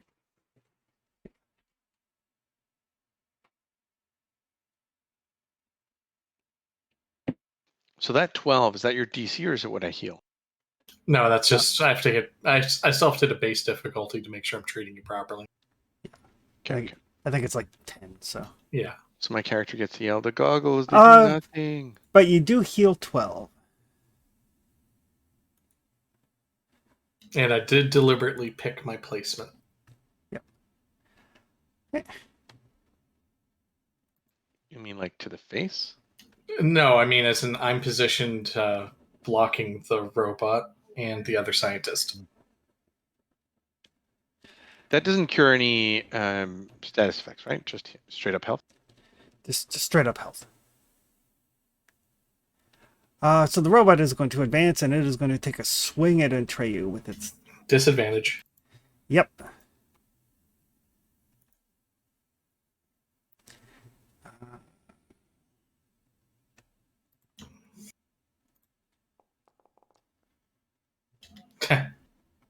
So it's going to be a 14, which is still not enough. Nope. But yeah, as it swings a fist, you can see like the lightning kind of arcs. And you don't You don't know if there'd be like how much damage the fist itself would actually do, but the lightning probably stand a pretty good jump, like basically that kind of jolt to your heart. Yeah. Probably not ideal. Oh, that looks like that's quite unpleasant. What a shame. That will take us to the major. Ah, my eyes. Okay. You can still move if you would like. You can And I can attack. technically still act. I just have to act without being able to see anything. Yep. So there's a dude in front of me. Is there any of my allies in front of me whatsoever? You know, Antreyu is near you because he just you could feel them. Neutralizing agent to your face. Yeah. And then the healing spray. Okay, so thank you. That's a good call because I was just going to start waving my gun in front of me in full auto, which I'm guessing he's in that cone, so I will not. A cone would actually miss him, like if you spray it straight out. Yeah. Because the guy walked up to me to splash me with acid. Like he's literally within hands. Yeah, I know that. if you point the barrel towards him and cone, I'm outside of it. Okay. Yeah. So that's what I'm gonna do. Oh yeah, that's what I'm going to do. I'm hoping to hear some noise of splooch, and then we'll see what happens then. Because that's for sure. I do not want a second round of that. Right? That's all. We're all agreed on that. We don't want second blindness. Yeah. I want second breakfast. How about 11Z's? Ah, that's where my gun is. I was looking for it. Yeah. Just as a note, because I don't think you were here. There's something going on, and the attack and damage buttons don't work off the chat. So. Okie doke. So I have to figure out what it is. So it would be a d20 plus your dexterity plus your proficiency bonus.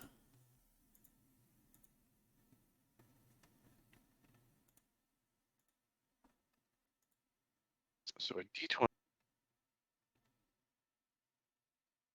plus dex plus proficiency. Where is my proficiency? Oh, there.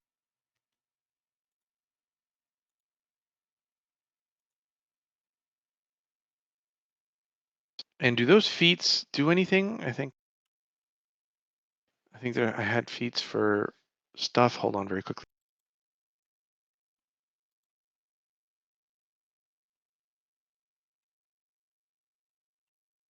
No, okay, no, improved critical is only on 19 and 20.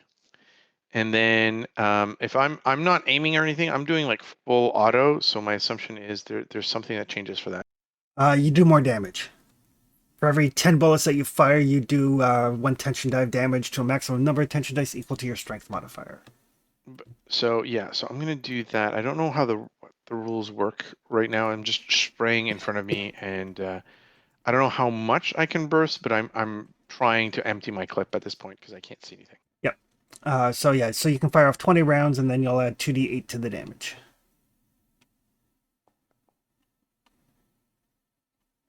And 19 is definitely hit, so you're going to do 2d6 for the P90 and then 2d8. Did you select a weapon expertise or a tech specialist at level 5? Me? Yeah. At level 5, I gain improved critical long arms.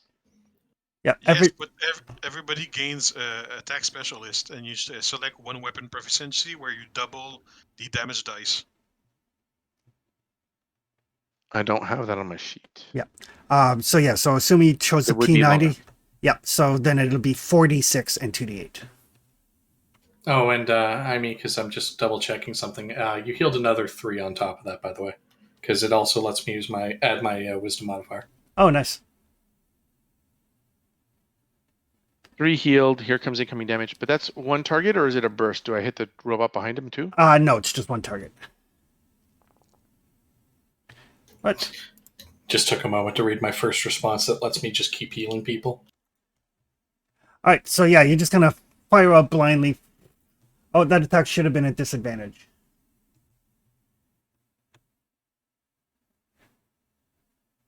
So just roll one more d20. Oh, come on! Oh. It's cinematic though. I shoot everywhere and hit nothing. Yeah, you do just kind of put the gun out like, "Oh, my eyes, Suppressing fire. blam." I actually have a related question though, because there is in fact a wall of plate glass with scientists behind it. Does he hit the glass? No, because they're like, They're off to the side, right? Yeah, that back wall. Okay, it's relevant because it is Totally it is relevant. right. yeah. So I'm doing that very army guy. Oh, I got hit in the face. Just like he's like stumbling backwards, just randomly shooting and not hitting anything. But speaking of which, I am stumbling backwards. I don't know how far backwards I go. You can get your full move, so you can move 6 squares. Yeah, not gonna do that because I am blind. I'm gonna go do half that. Yeah, you can like stumble back to the door. Yeah, so let's move me to the door then.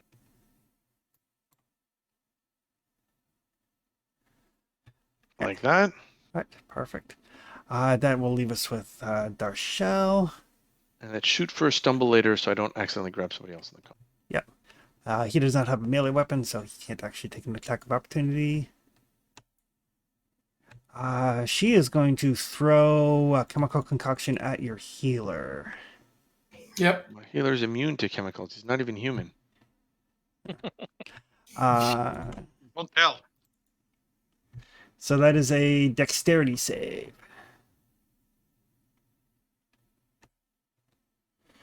Or become restrained. Nice.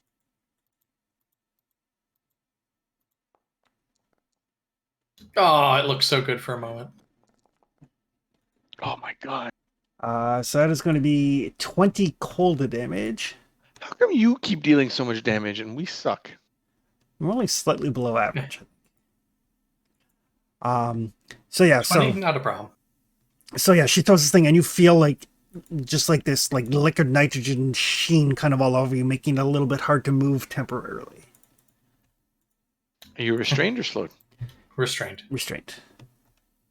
That will take us to Sam. But that's fine because I know what I'm up to anyway. So okay, I'm next to Doyle. I thought you said I was closer to I am kind of there. So my original thought was I was asking about unarmed combat because of like restraint or taking someone down. I don't know if this combat system really works with that. And Yeah, you can use your action to try to grapple somebody. because I figure if they're throwing acid, that means they are very skilled in a certain way that is not specifically hitting and punching. So, was it? I'm gonna. Amari's is one of the scientists, right? No, she's your first Oh, prime. she's ours. I'm only seeing two that aren't us, which is why I'm puzzled. Then I see Jovan and I see the combat robot. Yeah, it's because Darshell is on the other side of the pillar from you. Gotcha. Okay, I guess I will try to take down Jovan Okay. because line of sight and stuff like that. So try to take him down, sort of go in for like where you take out the knee and get the joint lock on the arm behind them. Okay. What do I roll for that? You roll. It is an opposed athletics check. Okay.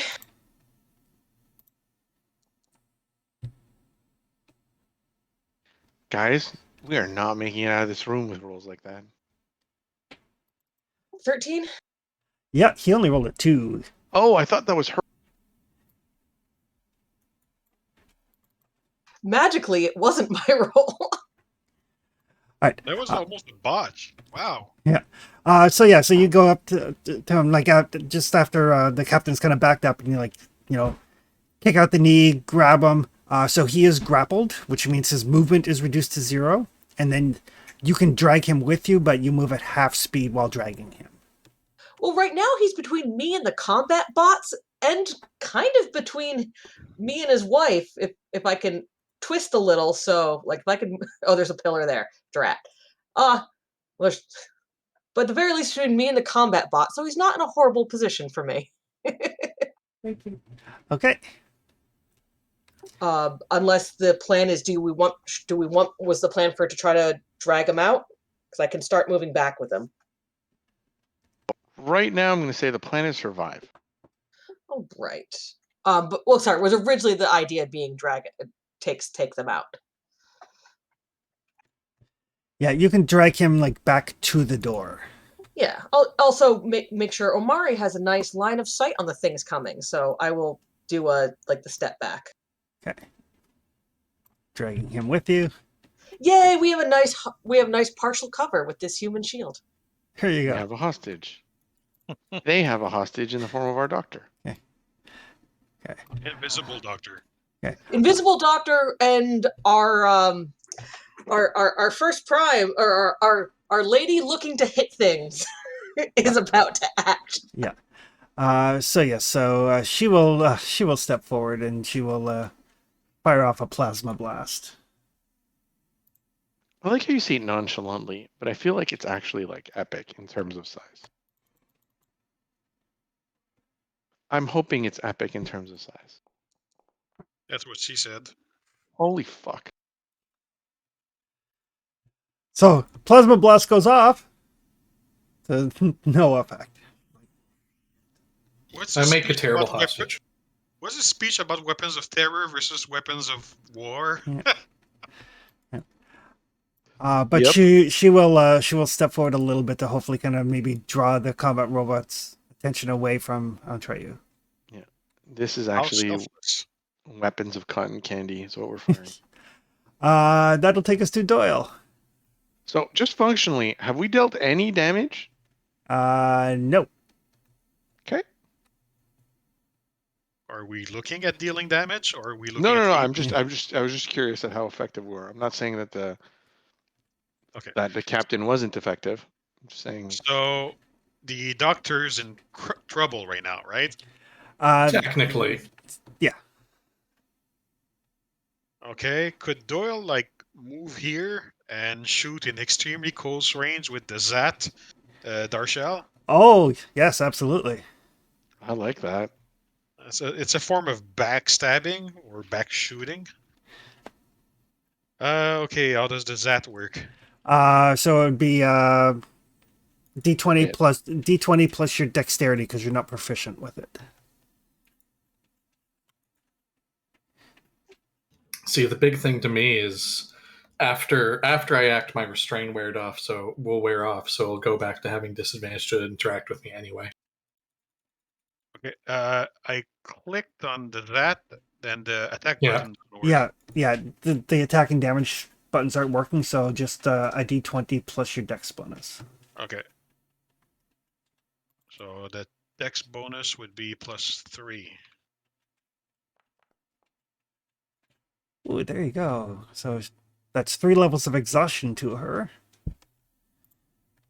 And a con save. 3 levels of exhaustion means 3 levels of exhaustion means your disadvantage on all ability checks, your speed is halved, you have a disadvantage on all your attack throws and your saving throws. And if you take your 3rd level exhaustion, you also have to make a con save or you fall unconscious. and that exhaustion applies to this saving throw as well? Yeah. So that is a 4 for her. Sounds like someone's out cold. And someone is very much unconscious. Shocking. So, No, that's what the robot does. yeah, you just kind of come around and kind of stiffens up and falls. Oops.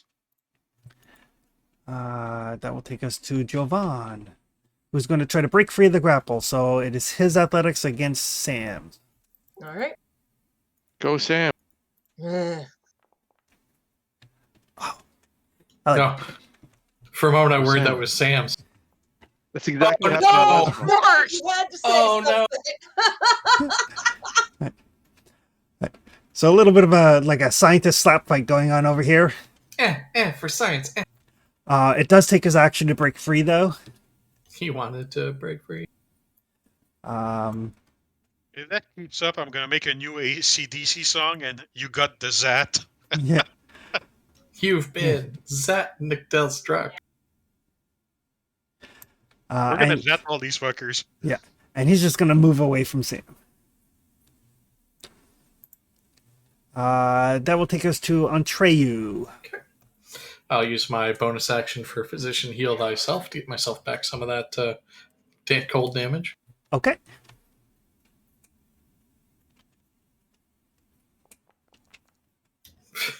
That's a pretty... Yes.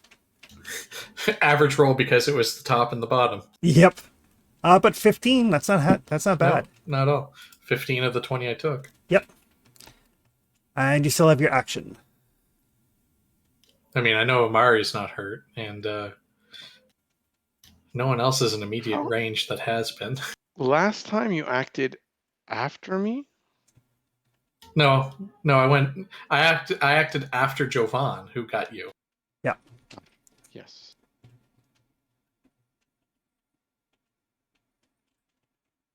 And I've got nothing else going on there. Yeah, so since I can't actually physically move and there's no one else in reach that really needs any assistance from me, that'll be that. And restraint is over. Yeah. I will note if you want, you can use your action to like help Amari to attack, so she would attack at advantage. Yeah, but that's helping attacking. Or you could grab the unconscious hostage we have on the ground and get the fuck out with her. Well, he can't move, but he can pick her up. Well, she's adjacent to me, so it's not like I have to move far. Yep. So you could pick her up if you wanted. Yeah, I'll pick her up. Use her as a body shield. Okay. Is that against his religion too? That's not attacking. Using her as a body shield does push the line. Picking up the unconscious body to extract her is a far easier in the gray. And you just have to put it between you and the robot. Yeah. I mean, you can heal her after, right? So it's all Exactly. So it sounds like the robot hit Amari. Yes, he did. She kind of grunts, takes the input, and then just kind of like looks up, smiles, grabs both hands on the Matok staff. That will take us to the Major, who is no longer blind. Oh, it was only one turn. Well, Yep. then that's fantastic. Okay, so we have... Can I step in... Now that the grapple is broken... And he's moved. Where is he? He's back here. I didn't click directly on him, but he's behind that pillar. Okay. Okay, I'm going to shoot him. Wait, I don't have line of sight. I'd have to move. What's the robot doing? It's still wailing on the doctor? No, it's turned his attention to Amari since she tried to hit it with a plasma blast. Yeah, I'm not a fan of the plasma blast. Okay. Well, she obviously is. Yeah. She seems to have stepped up to basically tank for the doctor. Okay, so, but I can also do full auto. When I said shoot as a cone, right? And I went full auto. If I went full auto again, would that put Amari in harm's way? Or no. is it? No. No, okay. No. Full auto is still single target, more or less. Okay, it's not. Oh, what was the other term? There's another weapon that has that. Spread for shotguns. Spread.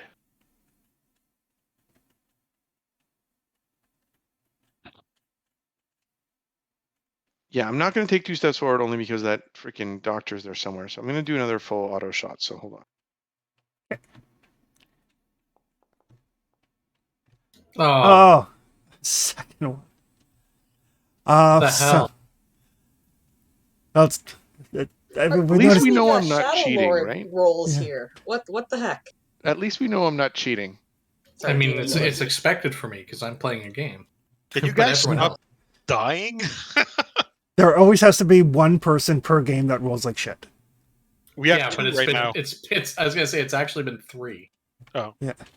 Yeah, Shadow the Demon Lord, none of us could roll well either. You had to start Yeah. scaling down your scenarios because we couldn't roll to save our lives. Yeah, I've never seen people in Shadow of the Demon Lord. The target number for skills is always 10. The number of times people failed on a D20 system with bonuses was So I'm going to move nuts. 3 steps over here to Okay. use the thing as cover, as well as potentially help out on both sides, either with the robot or with the dude afterwards. All right. Darshell, she's going to start putting together another concoction. Essentially, it has recharge. Isn't she While she's unconscious? unconscious, Oh, she's unconscious, right? Never mind. I should mark her as I mean, she's unconscious. a really good scientist. she could be. Yeah, She's a super scientist. She's just sleeping right now. she's developing a new concoction in her dreams.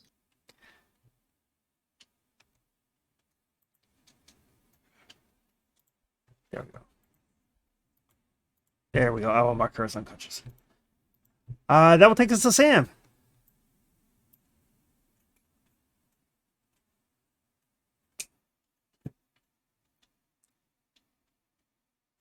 Right, I'm Sam. Holy crap. Oh God. I even have a direct? Is it possible even to get a direct line of sight on anyone? Because there are allies between me or pillars between me and any enemies. You can just move due south and get a straight line of sight on Jovan. Okay. I don't think I can Stand get. next to me.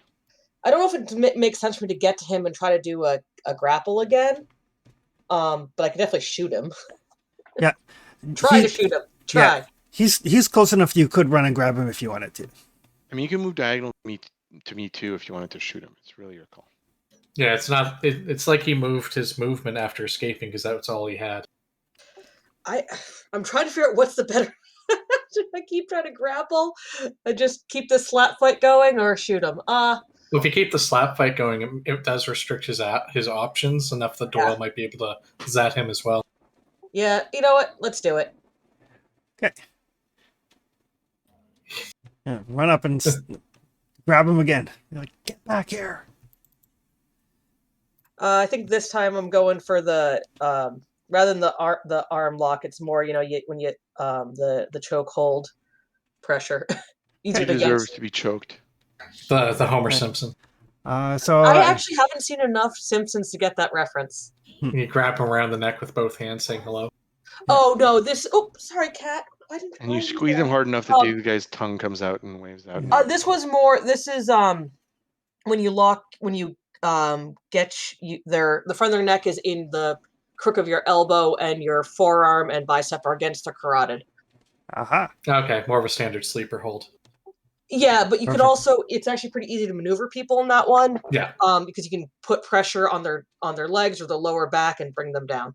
Yeah, you control the head and can pressure their lower body. Being short, it is definitely a thing where you go up and you stomp on the calf and do that. Right, athletics. Oh. 10. We died. Yeah. I'll say that you do manage to grab him because I do have the higher bonus. It does normally go to the aggressor, which means when he goes to break free, if you tie, it's in his favor. Yeah. Yeah. But you do manage to grapple him. Woo! Omari has to recharge her staff. So instead, she will just... Oh man, she wishes that she had brought her ring, but you guys wouldn't let her. Can she make a melee attack while the staff is charging? She certainly can. Against a robot? Hey, who knows? I mean, she's a first prime. I mean, come on. It's also the same tech level. God damn it! It's also tech level gold, so it might have more. That's even though it's staff just hits the hard. bat. So she swings it and it just kind of glances off the robot's exterior. She is not having a good showing today. That will bring us to Doyle. What's the range between me and the robot right now? 10. No, 5. Okay, so while Darshell is on the ground or being held by the doctor, can I zap that thing? You can certainly try. What is the effect of a robot being zatted? Yeah. We'll see if I hit it. Interact with the robot. Let's find out. Its eyes change color and it becomes friendly. It seems to have no effect. Oh, it's a hit? It is barely a hit, but has no effect. Okay, so it's got no effect. Fuck. Yeah. I tried. Yeah. And I still use that column as cover. Okay. Javon, it's like, But it's still moving. There's two unconscious dude and a grapple dude, and it is still moving. Yep. Javon's like, get off me! Natural light, get it off me. Oh, right, I have to roll to Yeah. contest. I don't know. Rolling has not been our upside this game. Yay! Yes! Okay. He is not free. Jaime complains and it comes through. I'm trying. I just need to point out that we both rolled or I rolled an 11. Like, we almost rolled the exact same. That will take us to Atreo. Well, will hauling my unconscious friend count as an action, or can I also do a healing on Amari before I take the body back? No, because you've already picked her up, so you can move with her. So Okay. It's just your speed is halved, right? no, because she's not fighting. She's not grappled. So there's for Amari's heal, and then I'll move back to the door with her. Really? You can carry someone at full speed? Awesome. I mean, it depends on what your strength is, right? But Antreyu's not carrying a ton of other gear. Oh, don't. I'm not taking it as a negative.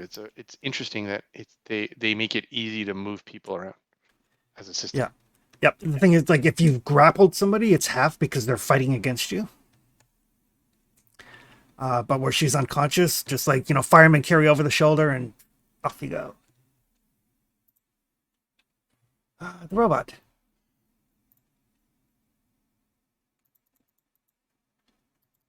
The robot is going to attack Amari because she's there.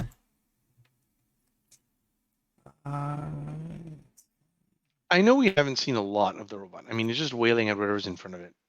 Do we have any insight to it actually being cunning, or is it just like whatever's closest? You're not entirely sure. Thus far, we can assume it's threat assessment based and immediate targets. Because it went after me initially just because, hey, I You was were right there. And then it went after the one who shot him. Yeah, with an actual threatening weapon. Right. So I'm going to need the Major to give me a dex save, and Amari. Yours is at advantage because of the fact that you are behind cover. By yours, you mean who? Me? Yep. The Major and Amari both need to make saves. Ooh. Failed. Ooh. It was lining up to be a 17 before it hit the edge of the board. Yeah, mine rolled in the very middle for you. Oh, not 20 for her. That's nice. Amari takes half damage. The guy behind the pillar apparently eats it. Ignore that roll. That's the one. So 13 to the Major, 7 to Amari. That worked out in both parts. So the chest plates on the robot kind of slide open, and like this, like Iron Man, like unibeam just zots out electricity.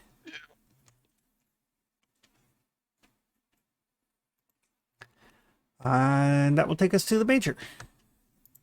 Okay, so the Major just took damage. The robot is there. Okay, let's say, is there any kind of help that I can give the captain while she's wrestling this dude?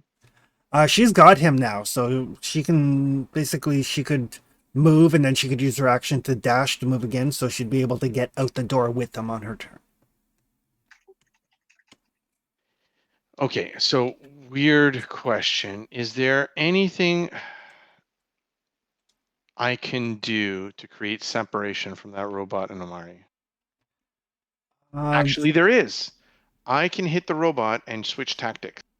Okay. I'm switching to distracting tactics, which means if I deal damage to a single target, I can choose one friendly character within 2 meters of you, and they get disadvantage. So Amari is within 2 meters of me. She's within 2 squares, right? Yep. So I can shoot the robot, and if I hit, I can distract it. All right. My tactics come in handy. Are you doing full auto again? No, I'm doing the one that gives me advantage, which is a single shot, I think. But I can't move. Exactly. Yep.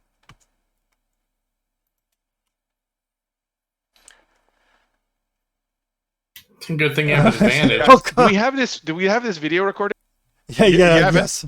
Yeah, but you have advantage. Roll another die. Oh, you're right. Now, that's not much more impressive, but at least it wasn't the same I result. literally 5 times more than the last roll. Unfortunately, we know it's about a 15. So you fire off some shots. Didn't seem to be terribly For our effective. viewers, that is the 3rd one in a row that I roll. Yeah. Maybe you need to service your weapon. That's what it is. Yeah. Yeah. That will take us to Sam. Boundary uninstall is what needs to happen. All right, so he hasn't broken away yet. Correct. Is it possible to basically subdue or restrain him now that I've got him grappled? You could pin him to the ground, but then you're going to be stuck there with him. Or you can like double move to haul him back through the door. Or at the very least, if I get him towards, say, the pillar and the major, there's a little more options for getting him restrained, perhaps. Oh, Yep. or you bring Well- him closer to the freaking lieutenant, and he's got a Zat gun head. Yeah, if you get him by the door, the lieutenant can come around and zat him. Sure. You might want to release him before I zat him. We could arrange that. So bring I him mean, over. that's a thing in the TV show. Is that a thing in the rules in the game? No. I mean, if he rolls a 1, then we'll see. But so you can drag him back with you. Kind of like, partway through the door, holding him, going like, "Get over here with the Zat." Amari, who now has a charged up Matok staff. Okay. This is the scene where she puts her foot on it and she like puts the Matok staff into its brain and unleashes it. Oh my God! Not the way we had been rolling, but she actually get a hit.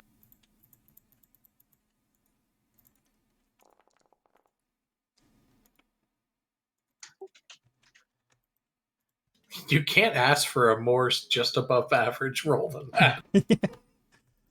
Yeah, that was 3 4s and 3 3s. No, it no. was all 4s and 1 5. That would have been like the worst Conan roll ever. Like, where's my talent? That's me reroll. But yeah, she does bring that Matok staff around, swings it hard, fires off the plasma blast into his chest, and Does it care? well, and knocks it prone. Ooh. I like prone. Prone's something we can work with. Does shooting at something prone give you advantage? Yes, it does. When you're adjacent to it or from anywhere? You have to be adjacent to it. If you're away, it gives you disadvantage. What's adjacent? Like, Right, along the boxes around it. yeah. Okay, but is that considered shooting in a melee and you get penalties? No. Okay. At least I don't say it is. Not if it's prone. I mean, if it's prone, he's not threatening the squares around you, right? Shooting in the melees if like it's having a wrestling match with the captain. Okay. But after knocking it prone, she will back up a bit. Be like, "Are we getting out? What's the plan?" That will bring us around to Doyle. I just noticed that the Zat requires recharging like the Matok staff, Yeah. so I can't use it right now. So from where I am, I don't have any advantage if I shoot at You it, have right? disadvantage if you shoot at it. Yeah. That's a fucking pain in the ass. Well, don't you have a Yeah. grenade or explosive that doesn't have that? It's not a firearm, technically. If you step forward 1 square, you could fire at it with advantage. Yeah, but then I can't leave. No, you're allowed to continue your movement. It's Yeah. not like D&D where you stop. Chris said at the Yeah. You're not Okay. paying the feet tax for the option to keep moving. Then I'll advance once and use my P90 for a 3-round burst. Okay. With advantage. Why not just full auto it? Because I have 0 strength. Of course. Attack doesn't work, right? Correct. Yeah, you have to roll the dice.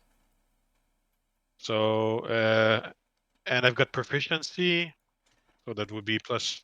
Okay. +6, yep. Oh, nice.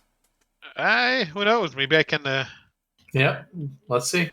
Yeah, go for the 20. Who knows? Ah, Nice. that's where all the decent rolls have been hiding. But Fair that enough. would be, assuming you have the weapon specialist, 46 and a D8. Plus 1d8 plus my dex bonus. Yep. Oh, nice D8. Nice. 25. All right, so yeah, you just walk up and just like 3-round burst into it, and like sparks fly off of it. It's looking damaged. And then I get back behind the column. Okay. It's like, why don't you come closer to where you might be able to zap Jovan next turn? Well, yeah. On Who's- top of it, it needs to get up, right? So it's going to spend its turn, its movement getting up. I think Yeah. it's full turn. Half movement. So I'll still be Okay. able to close in with who it chooses. But Javan is going to try to break free. Try one, two. Oh, no. Oh!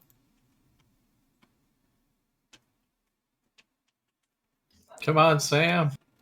And if she Oh. rolls a 19 or a 20, I think she still wins. Don't. Yep. You never. I mean, how could she possibly? Oh, Hey! Jesus Oh! Christ! They've come through for us. Right. So Javan kind of like, he kind of grunts and he like almost shrugs you off, and he starts to move away. You just kind of grab him by the back of his collar and kind of like grab him back and get that arm around him again. He digs his elbow into your ribs to get enough looseness, and he leans forward to step away, and you just basically kick him in the back of the knee and grab his collar. That will take us to Antreyu. Well, the captain's over there, and I don't want to walk through that wrestling match. But the captain is over there, having been smoked again. I mean, you can step between. I suppose I do get to continue moving anyway. Yeah. I'll go there, give the doctor some sexual healing. You are the doctor. Yeah, I'm giving it to you. But the Oh, doctor neat. gives sexual healing. The doctor feels moderately okay after some treatment. He saw that you got zapped again, so he wants to make sure you at least get some. I'm at 30 hit points, so I don't know what everyone else is at. You're the only other injured person, dude. Okay, fair. And then I'll carry her out with me just beyond the doors. Okay. Robot gets up to its feet. Does it look very damaged? It looks damaged. I wouldn't necessarily say very. Okay. It's somewhere in the realm between scuffed and bloodied. I mean, a robot might look perfect, and then you might shoot it once, and you might sever that power line, and then it turns off, right? So. Yeah, but it's not reconsidering its life options right now. No. That it doesn't have built-in self-preservation. Well, it has an AI. I just don't know what kind of AI it is. And they said autonomous. They didn't say artificial intelligence. A 17 will hit Amari. God, that's her armor I should have boosted. She Yeah, doesn't. do we really care? She doesn't have any armor currently. And she has a snake in her tummy that heals her. That's why I'll give her touch-ups if she's not the only one injured. That will bring us to the major. Let's see how many more ones I can roll. Okay, so I'm going to try distracting tactic again. Okay. Oh, wait, there's a guy next to me. Is there any way I can... He's grappled. Yeah, but there's no way that I can incapacitate him, right? There's nothing in my toolkit. No. Okay, so I'm going to shoot the robot. Well, a swift kick in the groin. Yeah. Actually, Amari.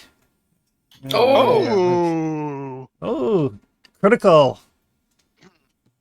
So that is going to Critically do. distracting. Are you doing just the? It was the single shot fire. I needed the advantage because God knows I was going to roll a 1 again. Okay. So that'll be 8d6 plus your dex bonus.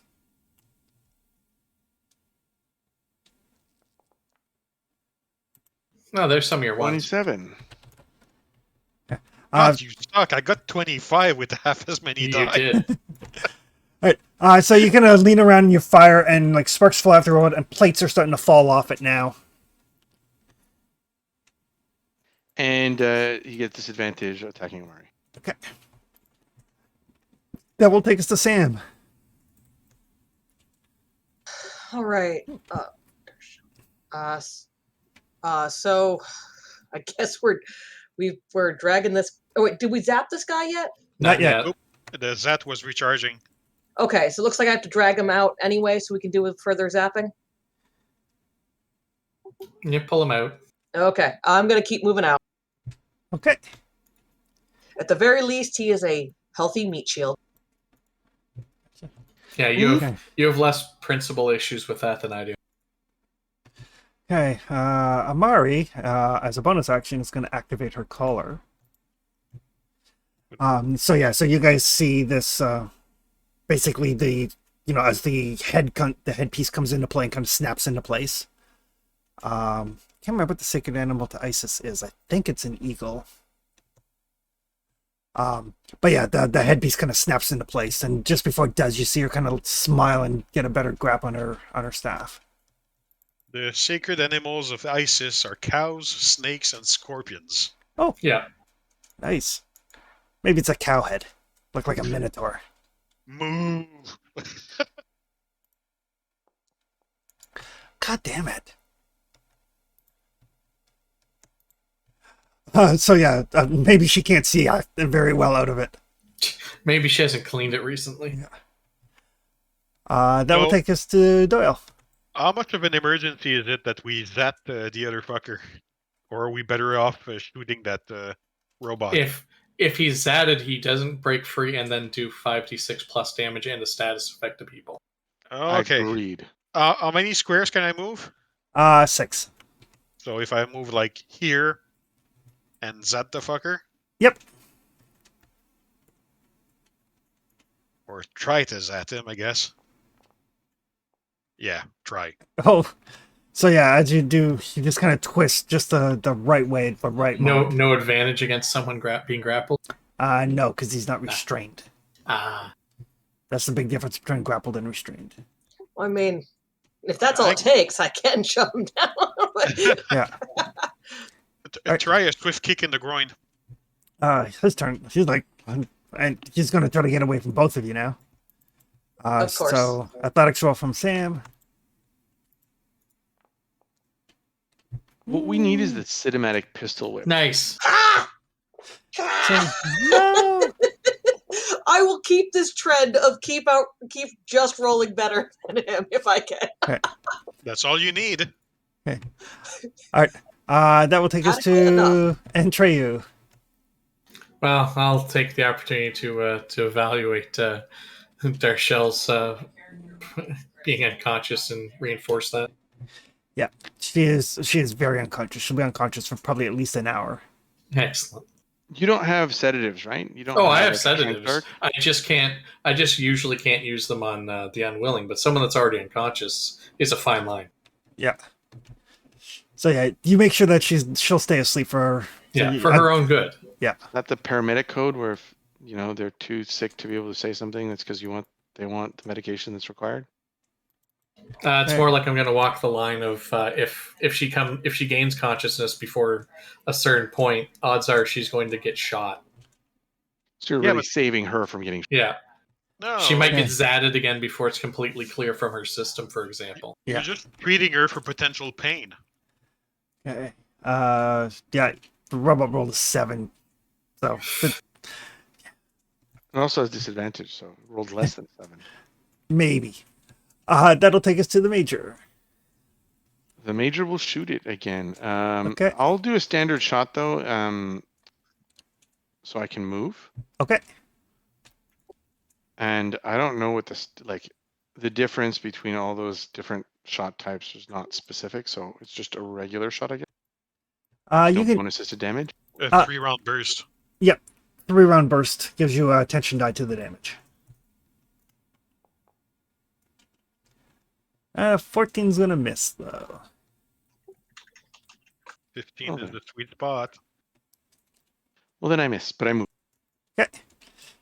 So yeah, you've seen the rest of your team like pull out like the two scientists and starting to make their egress. I'm holding the door for Amari. I'm like, Amari, let's get out. That will take us to Sam. So Do I need to keep holding this guy, or should I try to actually restrain him so we can zap him? it doesn't take your action to maintain the hold. He has to use his to break free.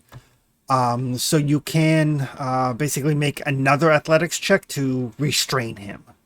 Yeah, we can't zap him this round anyways. The gun needs to recharge. Okay. And she has martial arts. Does she have like a chokehold or like a bop on top of the head that she can do or knock him unconscious? At this point, I'll say... Or is it just non-lethal damage that she needs to do? It's just non-lethal damage she needs to do, but at this point, I'll say that, you know, as everybody's pulling out, you guys can easily, like, restrain Jovan and knock him unconscious. He's not likely to break free. So, You know what? If we want to stay in the rules anyway, I toss her my set of manacles because I said I always carry a set of manacles. oh, there you go. So yes, you can put the manacles on him and then he will be restrained.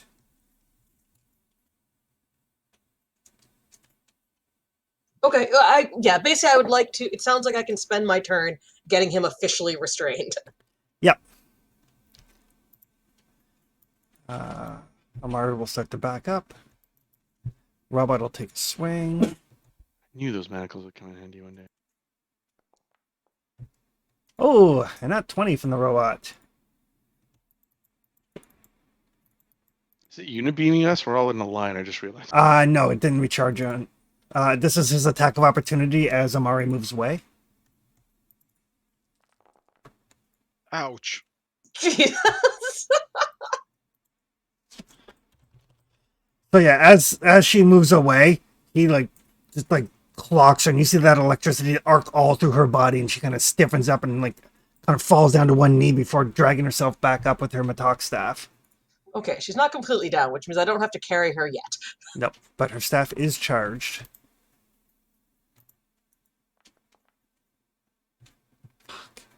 I don't think she's rolled higher than a 5 on any of her attacks.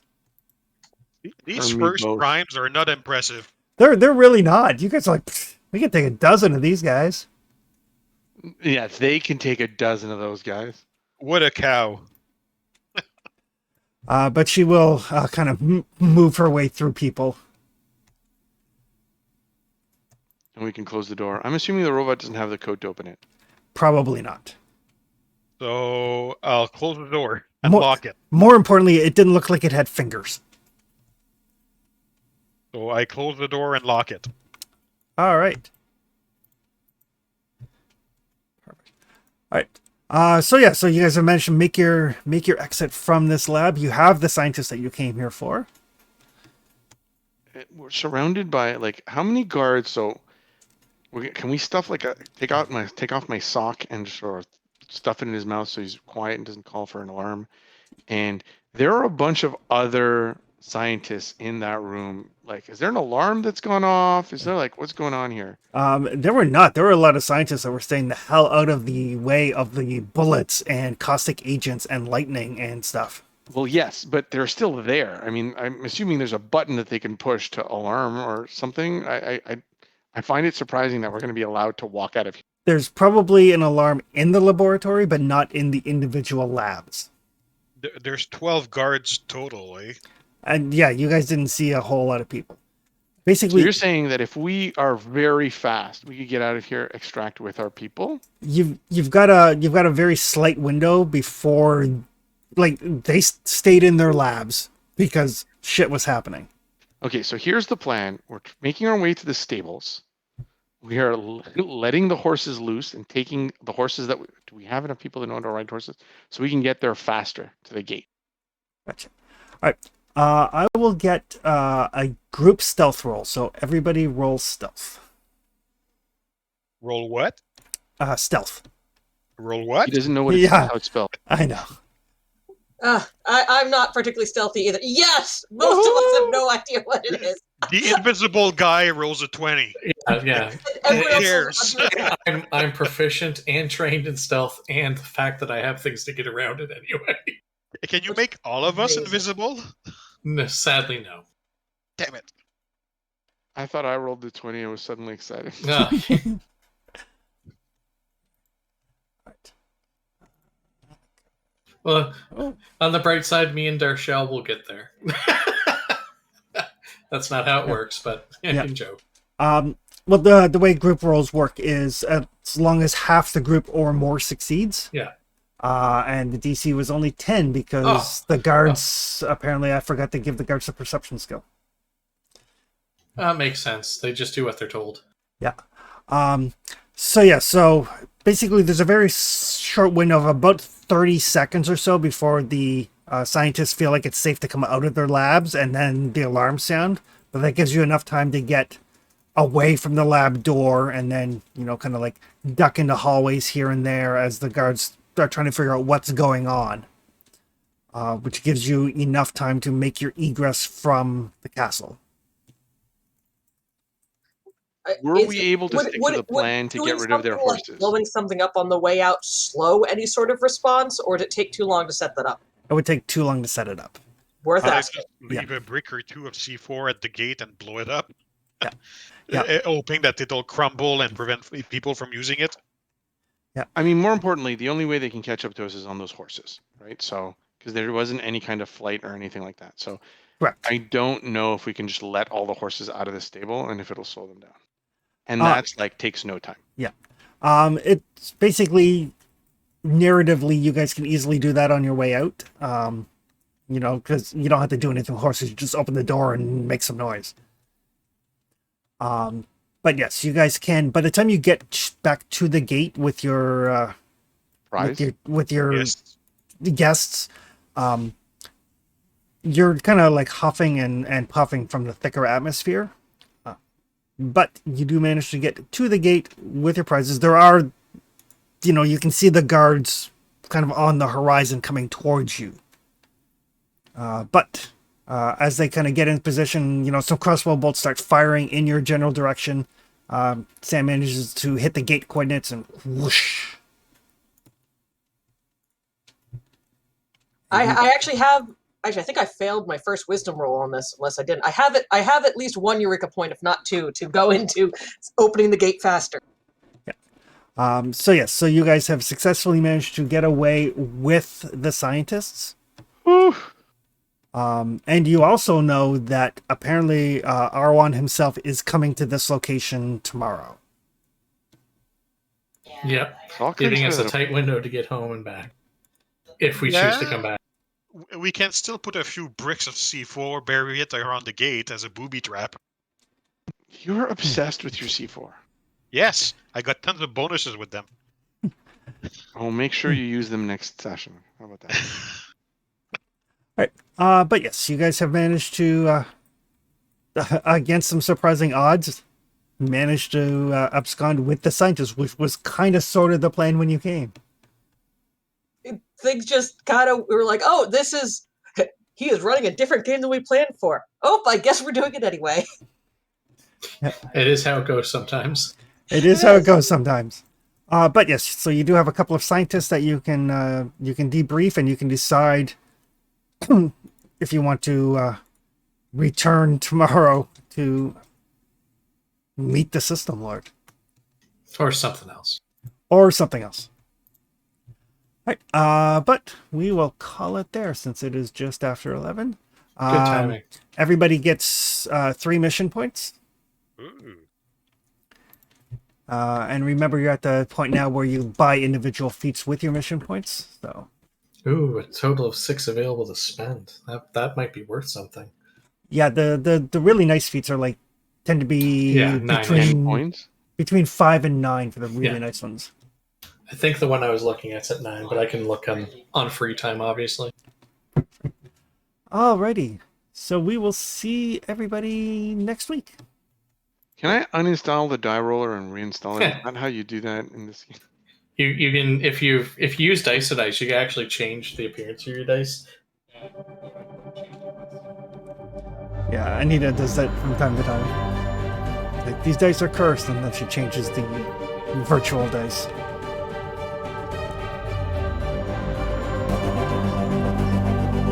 Yeah.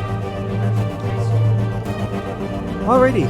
So we'll see everybody next week. And we'll see other people for other games over the week. Oh yes, Forbidden Lands on sale. For sure. It's been a while. No worries.